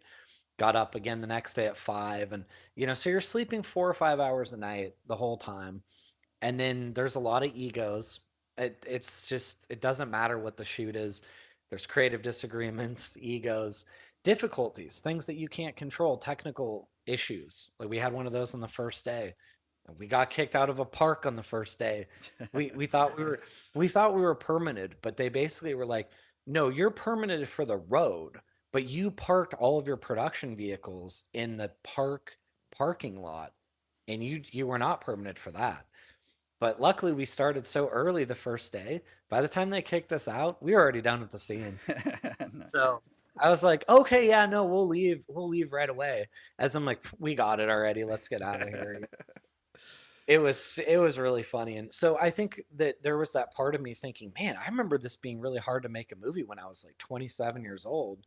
And now I'm almost 40 doing this. I thought, I hope I have it in me again. But then you think, well, people are, I mean, Clint Eastwood just made a movie. He did it when he was 93 years old, so I'm sure I can do it, but Yeah. I don't know how he does it. That's insane to me. I don't either. And I do know, like, the thing is that they all have a lot more help. Like we had a second AD on our film who worked on The Irishman, and I kind of asked him, I said, so how does he do that? I mean, this is a long shoot, and I mean, I really like The Irishman, and I know some people's complaints about the de-aging, but I like the story overall. I thought it was a good story. Mhm. And he said that what they would do is he comes out and he kind of describes like where the movement is, like, okay, they're going to be walking through here, they're going to go sit at this table. I picture this is kind of what we're looking at, maybe lights over there.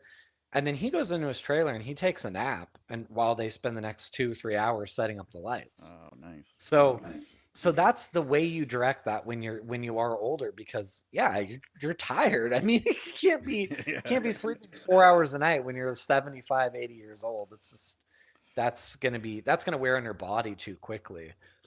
So they find ways to get it done. But in the indie world, I mean, you don't get to just do like a job. You, for the most part, you're the one who cares the most if you're the writer director. So I've always found myself doing little bits of production design, and that's not to take away from any of my, production designers, but they're given too much work to do and too small of a time. So I always have to be more involved because I know exactly what I want to see. I know what I'm seeing in my brain, and they don't know. So I'm like, this is going to be easier for me if I actually just kind of like do the work to mock it up and show you what I want to see.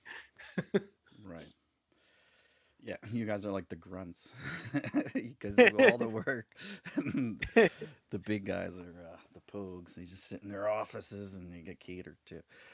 But it's also Right. your baby. I mean, if you I don't know. care and You're do it, it's not going to get done or won't get done it, right.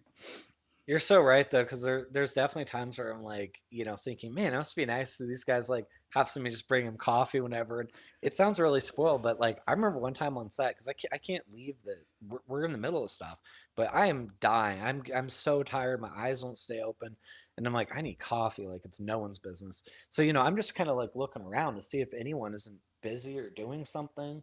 I'm like, oh, okay, no. And then finally, you're like, can somebody just bring me some coffee? Like, I don't care what it has. Like, yes, cream sugar or not. I don't care. Black is fine too. Just I administer coffee because I'm tired. Exactly. And then you get to about week 2 and the coffee stops working as well. Like your body is literally like, no, like we're done with your BS, like if you want to function, you need to sleep. You need to stop abusing me with all this caffeine. Yeah. Yeah, and you shot that in 15 days. 15 days, That's yeah. insane. I've never heard of a movie done that quickly. Yeah, there's a lot of the really small ones. Like Jesse did an action movie that was that the one with, I think it was the one with Bruce Willis, but they filmed that thing in 10 days. Oh wow. And I thought, like, how do you film an action movie in 10 days though? Because you've got to choreograph all the stunts, and like I don't Right. I don't get that. Like maybe if there's enough camera angles or something like that, or like or you had the pre-production, like everyone knows what they're like, how the things are playing out. But all I can say is even 15 days is like there's no room for error, really. Like you can't, if something gets messed up, you're in trouble. It's nerve-wracking. I bet. Um, what were the big hurdles with that? Any than the ones you already mentioned, or? Yeah. So basically first day, the camera was having issues and it was like shutting off in the middle of a scene, but it was even worse than that because it was shutting off and not remembering the data that it already recorded. So it just would be gone completely. And we could not figure out what was the deal with it and kind of had to shut down production for a couple of hours. We were actually going to send everybody home for the day. And it's the worst way to start a movie Right. when we realized that it was because one of the producers, rest in peace, he ended up dying like 3 months after the shoot, sadly. Oh wow. He bought off-brand batteries, and like Uh, the one thing that I've done it myself, I made the same mistake in my 20s. And my wife's giving me crap because I let her use this camera and I had all these off-brand batteries. So the Canon ones are like $90. right. And then the off-brand ones are like 16 bucks. So you're looking there on Amazon, you're like, I don't need a brand battery. Like I can get 5 of these things, you know? But it's not a good idea. The Canon ones, like they really do work better. And same with any other brand. Like this was, our Arri Alexa, And so for that kind of stuff, just spend the money to get the good stuff. So when we fixed that, we were able to complete the day, but on one of Tristan's um takes, like her turnaround, we probably had 5 takes of Jesse. And then when we turn around on Tristan, we had one single take of her. And I knew we might not have a chance to go back and get a second or third. We had to go back to the location.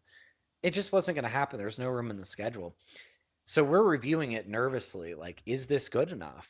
And luckily she nailed it on the first take. There was no mistakes. It was perfect. And we actually showed it to her too.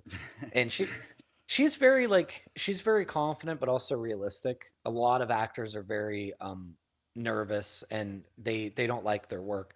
Tristan watches the thing back and I'm like looking at her face, like hoping she thinks it's okay. And she goes, oh, okay, I was good. And I was like, oh, okay, I'm glad she's happy with it. And then we had the biggest issue, and this one was a bad one. I was working out at my home gym. It was Sunday night, probably like 6 p.m., 6:30. I get a call from one of the producers, which I figure probably can't be a good thing. Like I don't really need to be hearing from him on a Sunday. Just email me. So if it's not an email, it's probably not good. And so then he tells me to like sit down and that he's gonna give me the worst news probably that like a director can get.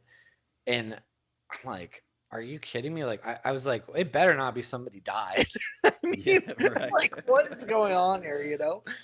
And so then he said, well, Jesse had some sort of problem. Like we don't know the details, but he had some sort of altercation with the TSA and he had left for this Christmas convention, which was already its own thing.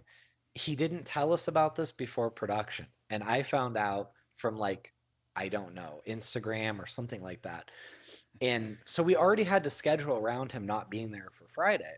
Jesse shot 14 of the 15 days for the movie. He's because he's in almost every scene.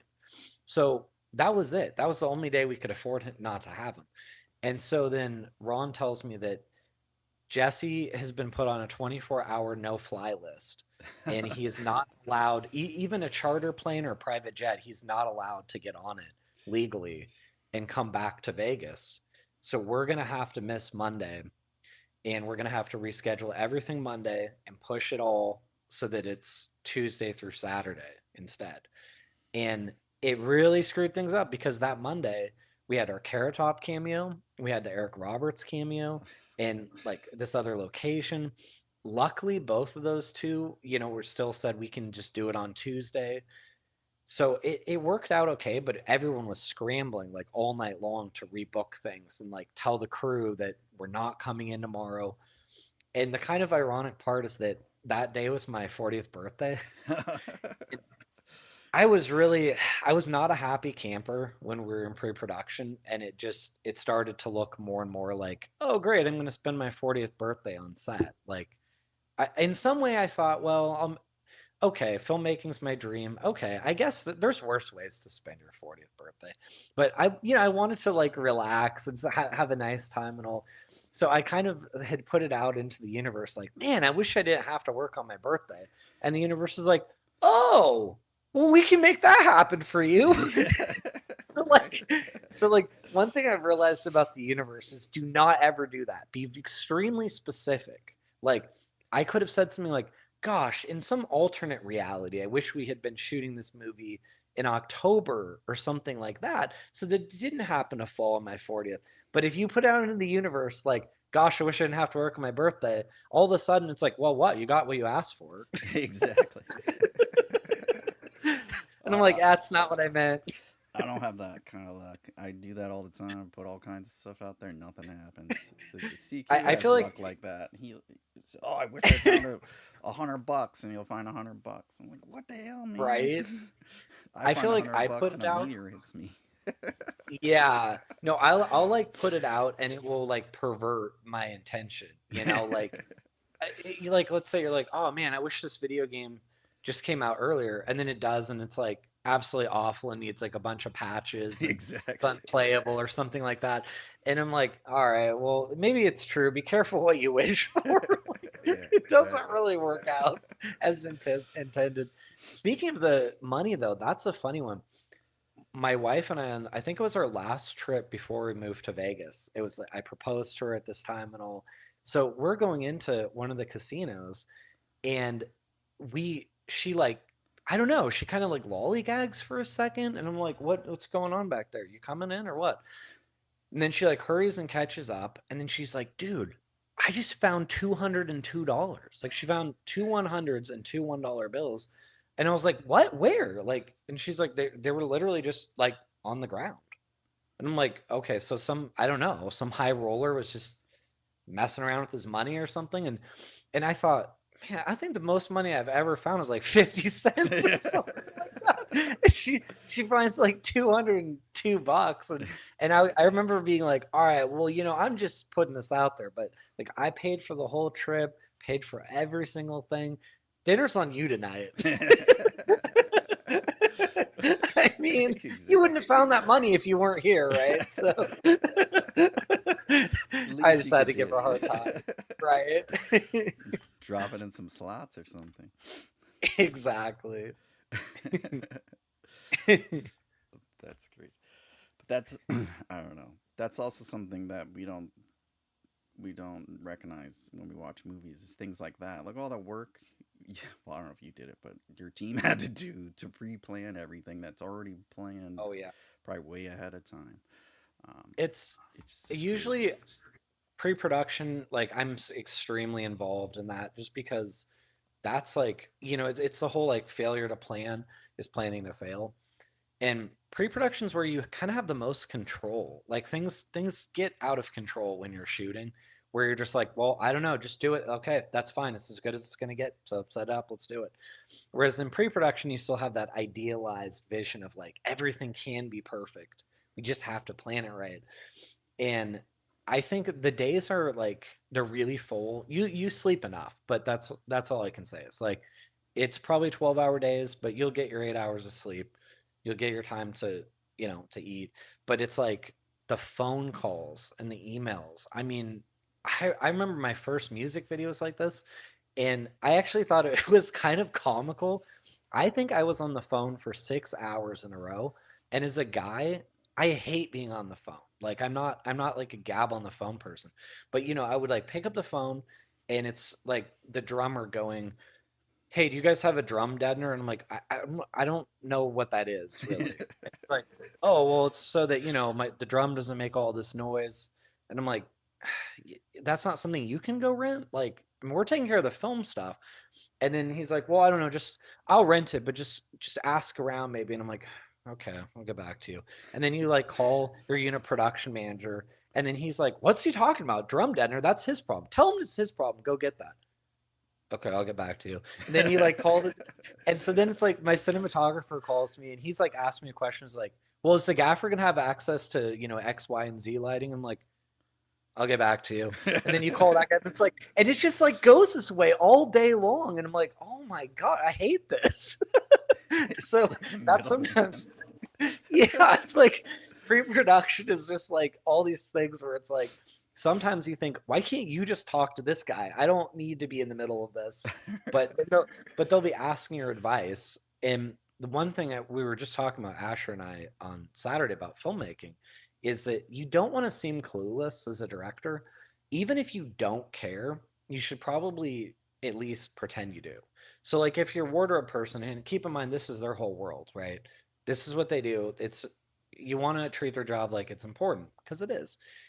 And they come to you and they say, "Well, do you think that you should be wearing like a flowery dress or more of like a black dress?" And sometimes as a guy, you're like, dude, I don't care. Like, just whatever. Like, whatever looks good, you know? Right. And, but you have to, like, if you keep doing that, like, especially if you don't put it assertively, like, oh, I don't know. Like, what do you think? I mean, I haven't really thought about it. It makes you look really weak. And it kind of makes it look like you don't have a vision. So I would sometimes just make stuff up and be like, I think given her mood in this scene, I don't think she'd be wearing a flowery dress. I think she'd be wearing something solid and black. And that's it. Even if it's not the greatest reason, and even if I'm not as confident as I actually appear to be, they will look at you like, oh, wow, okay, he's thought this through, Yeah.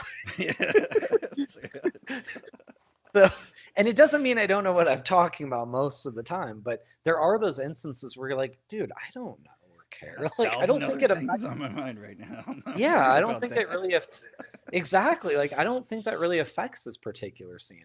But the more times that you seem not to have a clue, the more everyone's like, dude, the director has no idea what he's doing. Like, Yeah. and then you start losing the confidence of the crew, which means then they're just going to do whatever they want because they don't think that you have any idea what's going on. So that was one of the pieces of advice I got from my first AD before my first feature. We were like fixing something up because he was bringing his RV to the set so we could use it as like a mobile production office. That was very indie movie. And he said something to me about like, just make sure you don't lose the crew. And I was kind of like, well, how do you know when you lost the crew? And he's like, oh, you'll know. You'll know. And I was like, okay. And, I was kind of like, he's making me nervous before I even have directed. And I think I did realize it's something that you just have to seem that you have a vision. Like, people have to trust that you understand what you want and that you have put in the thought. It doesn't mean you have to have an answer for everything or be cocky. Like, it is okay to say, I don't know, but it needs to be uncommon enough where it seems more of a creative involvement. So, like, if my cinematographer says, well, what do you think? I mean, do you think this is something that you would want to play with a dolly, or would you prefer it to be like handheld and close-ups? If you're not sure, it's okay to say, well, my instinct tells me that the close-ups would be good, but what do you think? What would you do? And then, people appreciate you asking for their creative input. And so, maybe he says, well, I understand what you're saying, but I just think the dolly shot would look great because we have this great background and it would be a shame to like not be able to see it. Okay. You know what? Let's do it your way. That's a good idea. So it's good to involve you have these very creative people around you. You want to take their advice. But you also want to seem like you at least have a clue. Yeah, exactly. At least for most of the time. Fake it till you make Right. it. And sound like Exactly. you know what you're talking about. That's good advice for most things. Most It's true. jobs. I Right? do No, a lot you're of that in right. my job. So it's the same exact stuff. Yeah, you're Middleman, right. like going back and forth. I do project management, so it's the same exact stuff. And Yeah. if I don't know what you're talking about, I'm not gonna say it. I'm just gonna do the same. Well, I don't know. What do you think on that? I was thinking this. What do you Right? think we should do? And then like, how Yeah. much is that gonna cost me if we do it that way? Right. Or And how I long will is it say, gonna like, take? my cinematographer on Comic Shop, he was so good. He's just such a professional and such a good eye. I did have a shot list for like every single scene, and it was exhaustively long and well thought out. And sometimes I would show him my shot list, like, this is kind of what I was thinking. And he would pause and be like, yeah, we could do something like that. It sounds good. But, or and then he would make this amazing suggestion, and I would just be like, yeah, okay, well, let's do it your way. That sounds better than what I had. But you can't feel too bad because that's literally his job, right? I mean, he's a cinematographer. I'm the director, so I have an overall vision, and I see my job as much more getting good performances from the actors. That's really the biggest thing.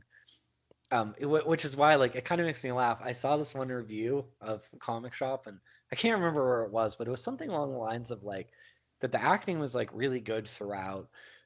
This person was good, that other person was good, but like, but the direction was kind of like, it was kind of okay, and I just had to laugh at that because I'm like, I mean, who do you think like got those performances?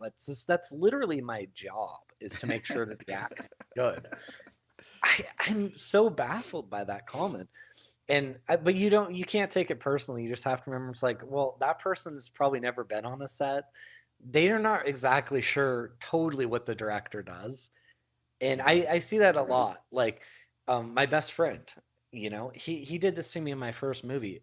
I don't know if you've ever seen somebody like this before, but our lead actress, so she got nominated for I think like 3 awards for Best Actress. She gave me the performance that I wanted. About half the people who watched the movie think she was great, and the other half the people think she can't act her way out of a wet paper sack. They just don't. They don't like her. They don't, and it's a mannerism thing. It's the best example I can give is like a Ben Affleck. I love Ben Affleck. I think he's a good actor. I think he's probably a better director than he is an actor, even. But he's a good actor. I see other people who are like, "Oh no, Ben Affleck is terrible. He's awful and I hate him."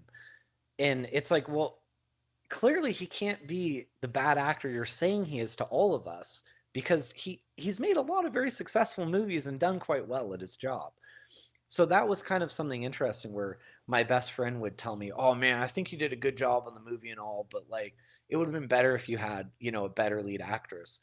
And he doesn't realize that actually hurts my feelings because she did what I told her to do. I got the performance that I wanted out of her. So she should not be blamed for what she did. I should be blamed because I'm the one who said, yes, this is the performance that I sign off on.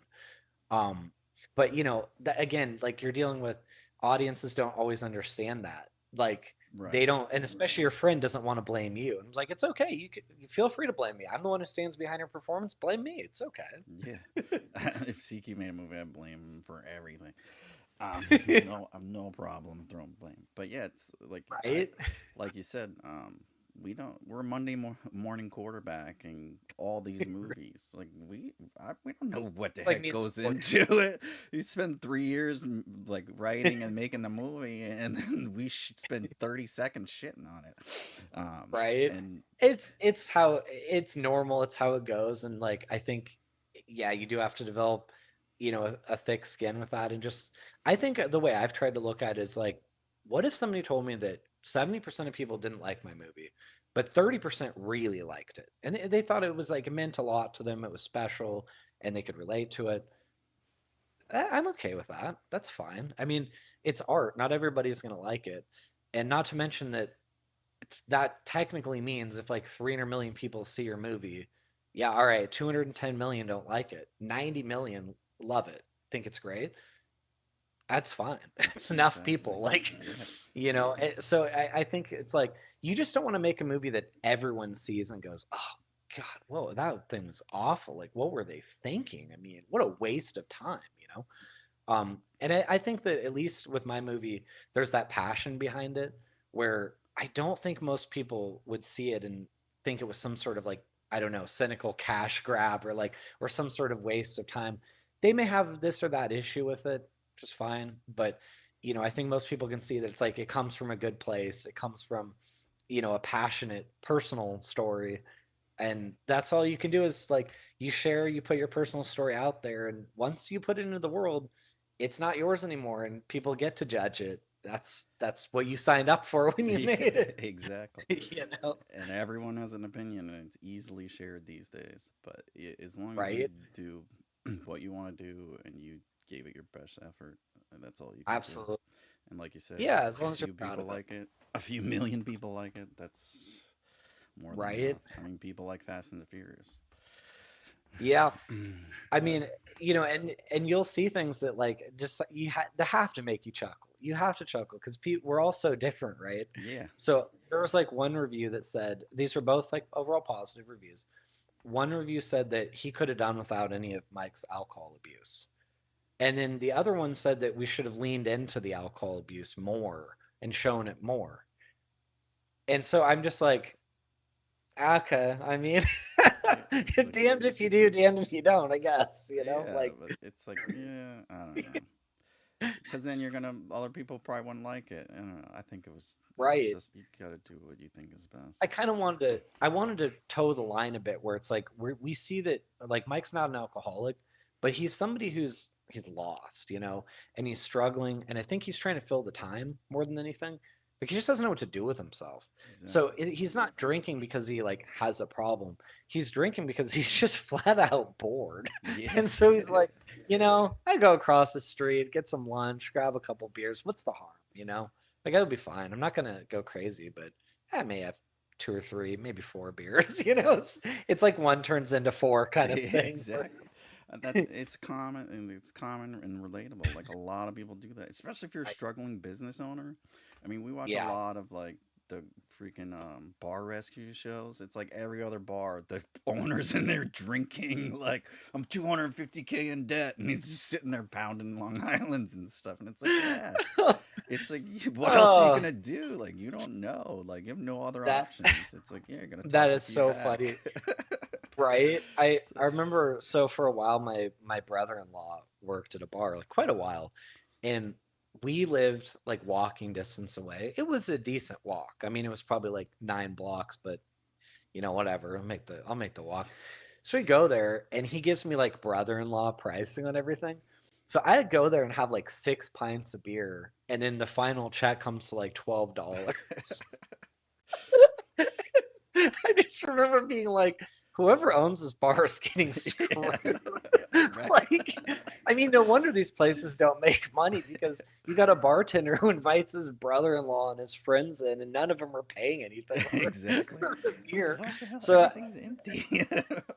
right. So, like, my bill would be like $12, but I'd tip him like $20, and pretty much just, you know, I'd be like, well, what would it have cost? And I'll just give him the difference, you know. That's the way to do it. But then That's why. the owner of the bar is getting kind of screwed, right? Yeah. Oh Well, man, hopefully they make it up with other people. That's the way I look at it. But exactly.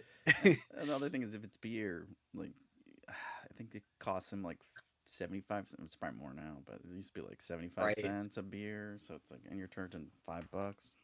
They're making money. Yeah, so true. Um, But yeah, I think a lot of the things too when it comes to like a movie is the movie has to stand on its own, right? Like, so you can make a choice that in your mind you justify, like, this is the choice that I'm making. I think it makes sense. I think that I think people will get it.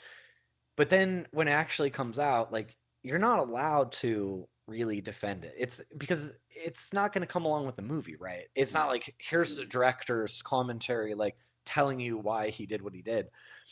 So you have to kind of accept that it's like this isn't the parts aren't going to work for everyone. Like I'll give you an example without spoiling it. It's like somebody took issue with the extreme act that Mike's competitor goes for, like to compete with Mike's business. I did too. That was actually it was a producer note, and I said I don't know. I think we might be going too far with that. It just seems kind of isn't that kind of like unrealistic? And so then he said no, it isn't. It happens all the time. And I'm like, all right, well, give me a day to think about this. So then I go on Google and I start searching and finding news story after news story after news story. And I couldn't believe it, but he's absolutely right. It happens all the time. So it isn't unrealistic because it literally happens yeah. all the time, like any business. And so that's when I said, oh, okay, you're right. But it doesn't mean that there's not going to be viewers who see it and go, oh, okay, that's ridiculous. Like, I can't believe that he would actually do that. And it's like, that's okay. That's fine. Like, you're entitled to that. But I just had to do what, based on my research, what I felt like this is something realistic that I think might happen. It's not going to work for everyone. And I do think that we kind of wanted to play up our villain a bit and make it a little comic book like, so when you see Chad in the movie and you're like, oh, I don't know, I think Chad, he's a little over the top, isn't he? And I'm like, he is a little over the top, but that was very much intentional. Like, it was very much, that's why we had the comic transitions and we kind of set this whole comic world, because I feel like a lot of the times comic book villains are really over the top. And we wanted to almost make it like this is Mike's comic story. And do you trust that everything you see in the comic shop is the way things really happened? Or is this a little bit of Mike telling his own story and maybe sort of exaggerating a couple things along the way, because that's what a comic book writer might do, So I know some people, I think, caught on to that, and other people are like, well, I don't know about all this. If this were a documentary, this is not how this would have went, And I always hate that, and I don't understand. It's like, it's a movie. Like, it's Right. entertainment. Like, if it was real, nobody would watch it, or we would all be just watching Yeah. documentaries. Like, no, bullets. Yes. We all know bullets don't go through like a table can't stop a bullet. It's just gonna go right Right. through it. And like, every magazine and action movie has 5,000 rounds. Like, Oh, I know. They only need to reload when it's convenient for the plot, if you yeah, notice. right. Like, oh gosh, now I need to reload because the villain is right here above me. But it makes for, like, it is that kind of thing where you're absolutely right, because my first early drafts of the script were a lot more realistic, but the comments I got were that, yeah, it's really naturally written. It's really realistic, but it's a little slow. It's a little boring. And they were right, because sometimes if you make things too realistic, the pacing isn't quite there. The highs aren't quite as high, the lows aren't quite as low. It's very much like just watching a day in the life of, and that's okay. Like, some of the critics love that. I personally find those movies to be really boring when it's like too realistic and it's the pacing is just off. So you have to kind of draw that line where it's like, don't push it too far. Don't make it like, if the audience is sitting there like going, oh my gosh, that would never happen.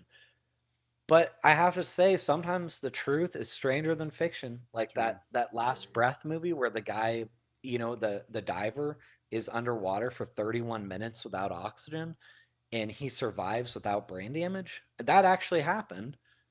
If that wasn't based on a true story, I would have told you that's not possible. You can only go 7 or 8 minutes. Yeah. That's nonsense.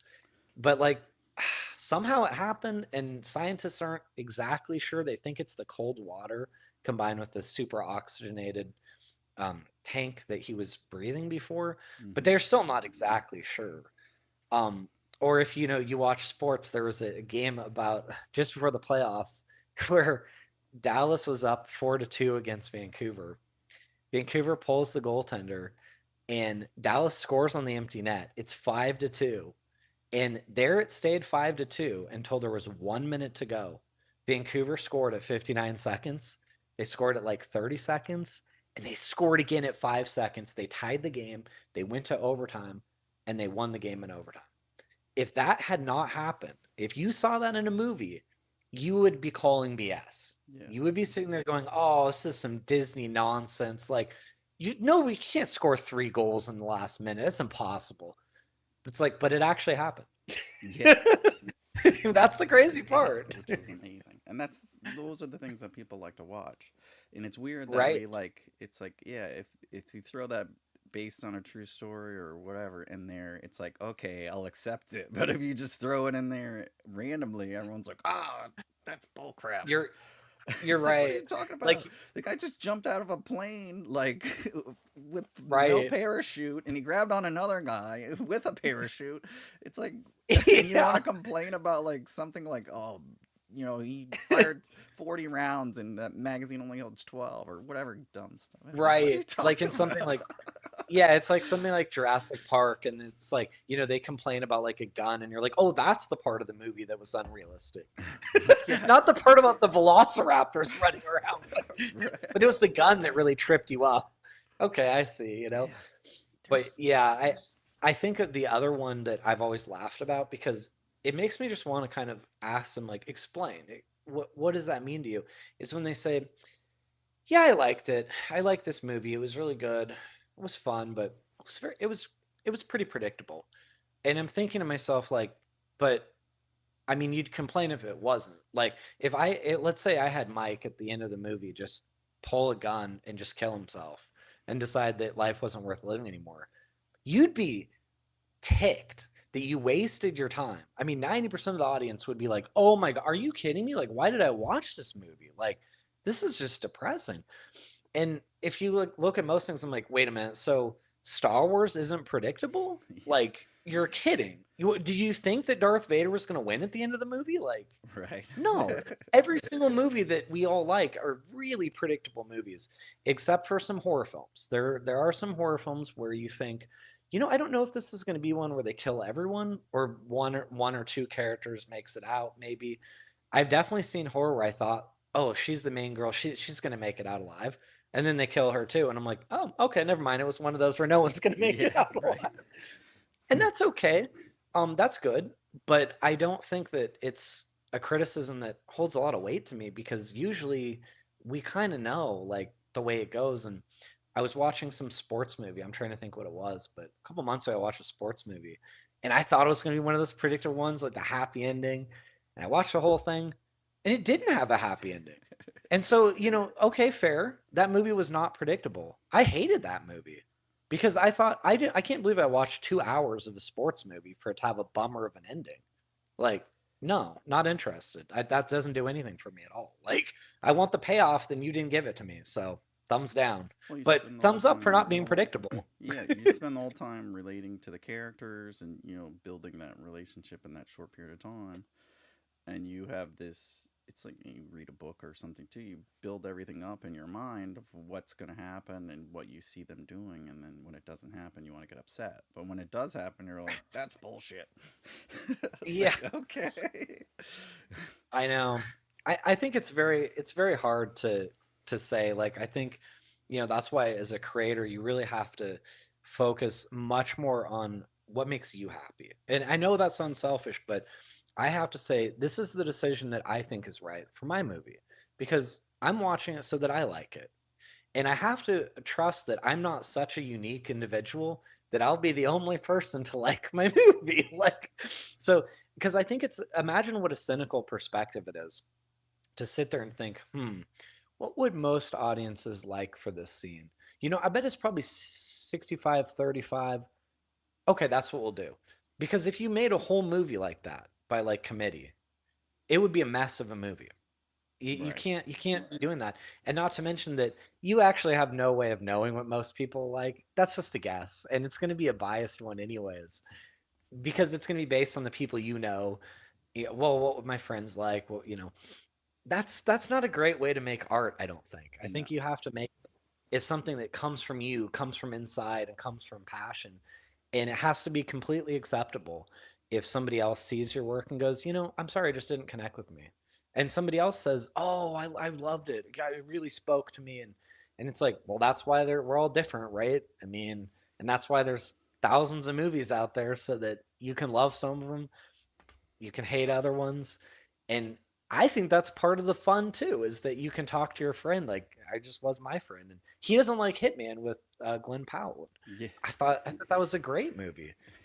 So we were like sitting there arguing about it. I'm like, really? What didn't you like about it?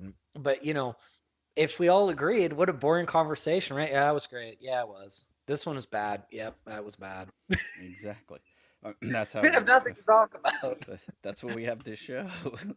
So we just share different opinions. I have one opinion, and my guests, or when I'm the co-host, we all would contradict each other. Right? That's the whole world.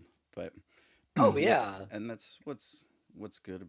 Like when you make things you like and you're interested in, and like your movie, which really relatable. I think to a lot of people, a lot of it in it's like every kid and person that ever stepped foot in a comic shop. So it's just that's the thing. I guess you just got to do what you like and go for it. But yeah, it's highly relatable. I liked it, enjoyed it. I recommend it. A lot of it, I was like, holy shit, I did that shit. Like when you gave him the book, I'm like, learn the basics. It's like I had the book. Well, I bought that one recently, but the first book That's a makes the big draw. book. Yeah. Yeah. I know we were kind of I'm trying to think who did that. One of our associating producers or coordinating producers, she was saying that there was this book that has like a really big following on Hmm. social media. Everybody loves this book. And she said it'd be really neat if we could use that book, if we could get it cleared. And I said, absolutely, that's a great idea. Yeah, get that thing cleared. And so then yeah, we got this book in it. And I will say that I'm glad you picked it out because it was a weird moment in the editing room where I just looked at that scene and I thought, we didn't have a better close up of the book. Like it seemed like you kind of see it like trading hands and then you see it open when he's like sketching from it, but there wasn't like a real good unobstructed close up of it.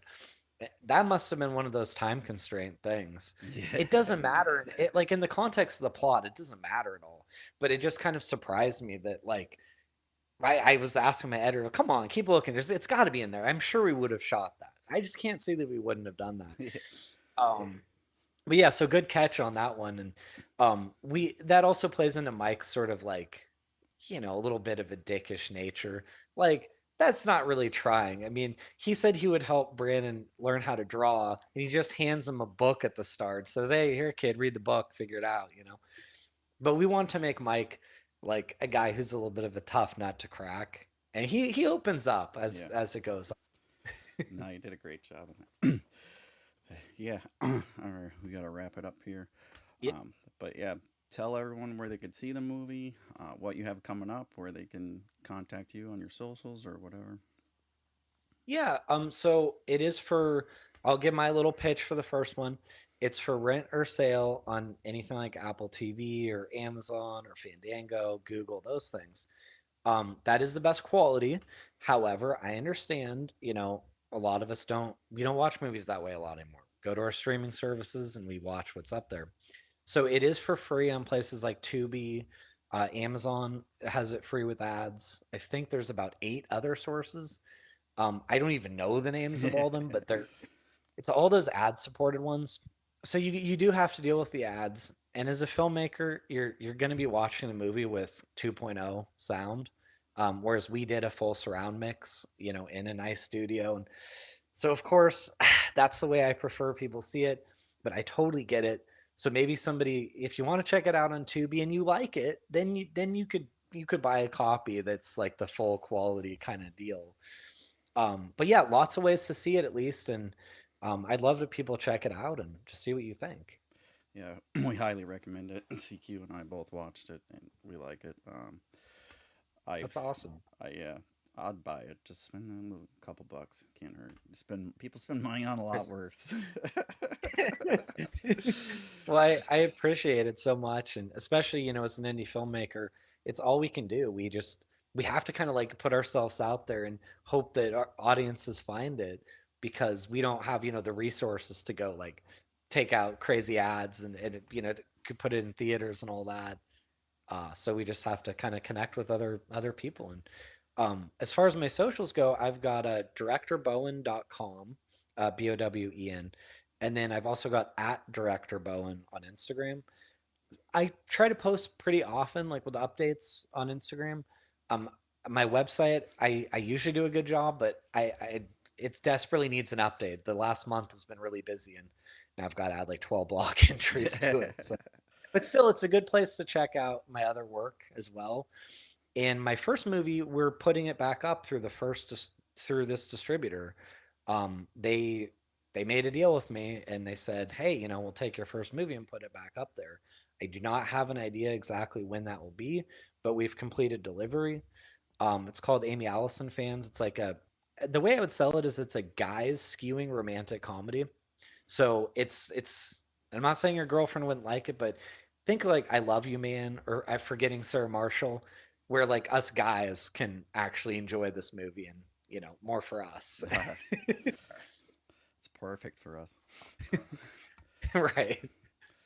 All right, so keep an eye out for that. Yeah, appreciate you coming on. It's been great. Thanks for chatting with Yeah. us. Oh, thanks for having me. I Hopefully appreciate it. we can get you back on next project or to talk again. It's been Yes, a pleasure. that would be fun. All right, thank you, everyone. Absolutely. Once I know, I'll let you know. All right, sounds good. All right, I'll throw to a quick break, and we'll be back to wrap it up. Cool.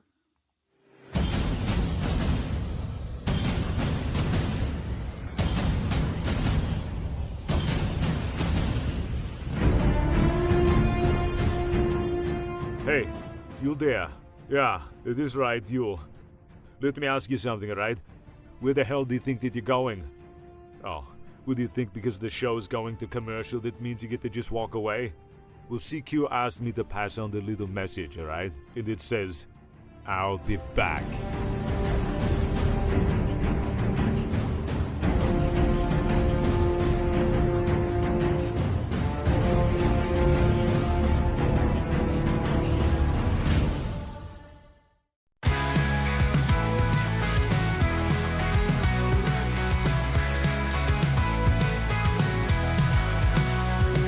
The nights of canvas, the lights are bright. Mad Mike and Angry Elf ready to ignite. CQ's in the wind, but we're gonna win. Pop culture battles, let's dive right in.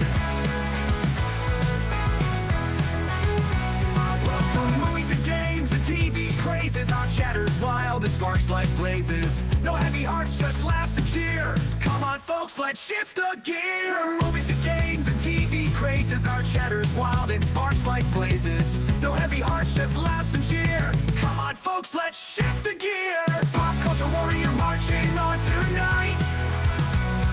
Mad Mike and Angry Elf taking flight. When CQ's away, the fun's here to stay. This pop culture fray, we never sway. We never sway. Comic books and anime thrills, celebrity gossip and music chills. Go to Ramble Loud and Ramble Strong. Join us now where you belong. Geeky news and fandom dreams, crazy theories and wild schemes. Our passion's high and spirits bright. Get ready to rock the mic tonight. Pop culture warrior marching on tonight. Mad Mike and Angry Elf taking flight. When CQ's away, the fun's here to stay. In this pop culture fray, we never sway. We never sway. We never sway. We never sway. We never sway.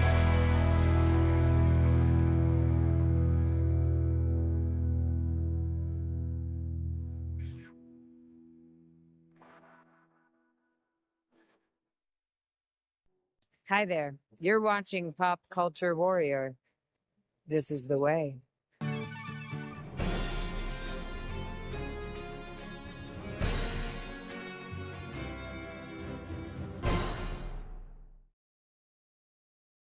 All right, welcome back. What'd you think?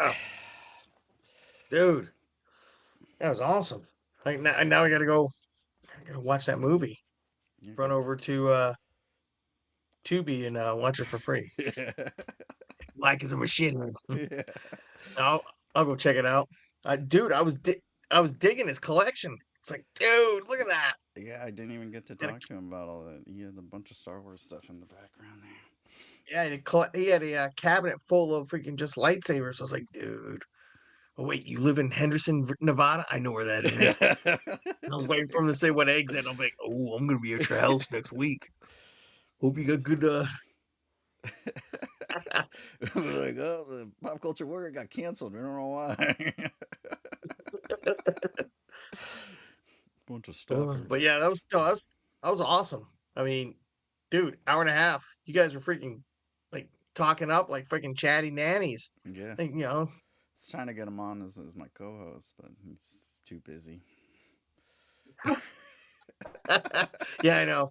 I've got a busy schedule and CQ can't make it. I mean, we'll get Jonathan back. All right. Really? Let's give you the shows around the horn here. The old WTF Nation and all the goodies that it brings you. Sundays we got the sports bar. I think they're back up and running. Lots of good stuff going on. The basketball's playoffs, hockey's. My Panthers are crushing it. F1s are back, so Yeah. we got a lot of news to talk about. Monday edition, that's Ice, giving you all the latest and greatest news of the military. Tuesdays, right back here with me or Angry Elf, maybe CQ. It's you get what you get these days. You never know. It's like a mystery pretty box. much. Start charging subscriptions, and you get to open it and be surprised. Wednesday, Smoke Pit, Radar, TZ. Thursday's Sergeant's Time, bringing you all the Army news again. Every other Friday, FTX, CQ, bring you board games live from his basement. I think he did it last week, so probably the following week it'll be on. And then Saturdays, Yeah. we got weekend co-ops with Nemo.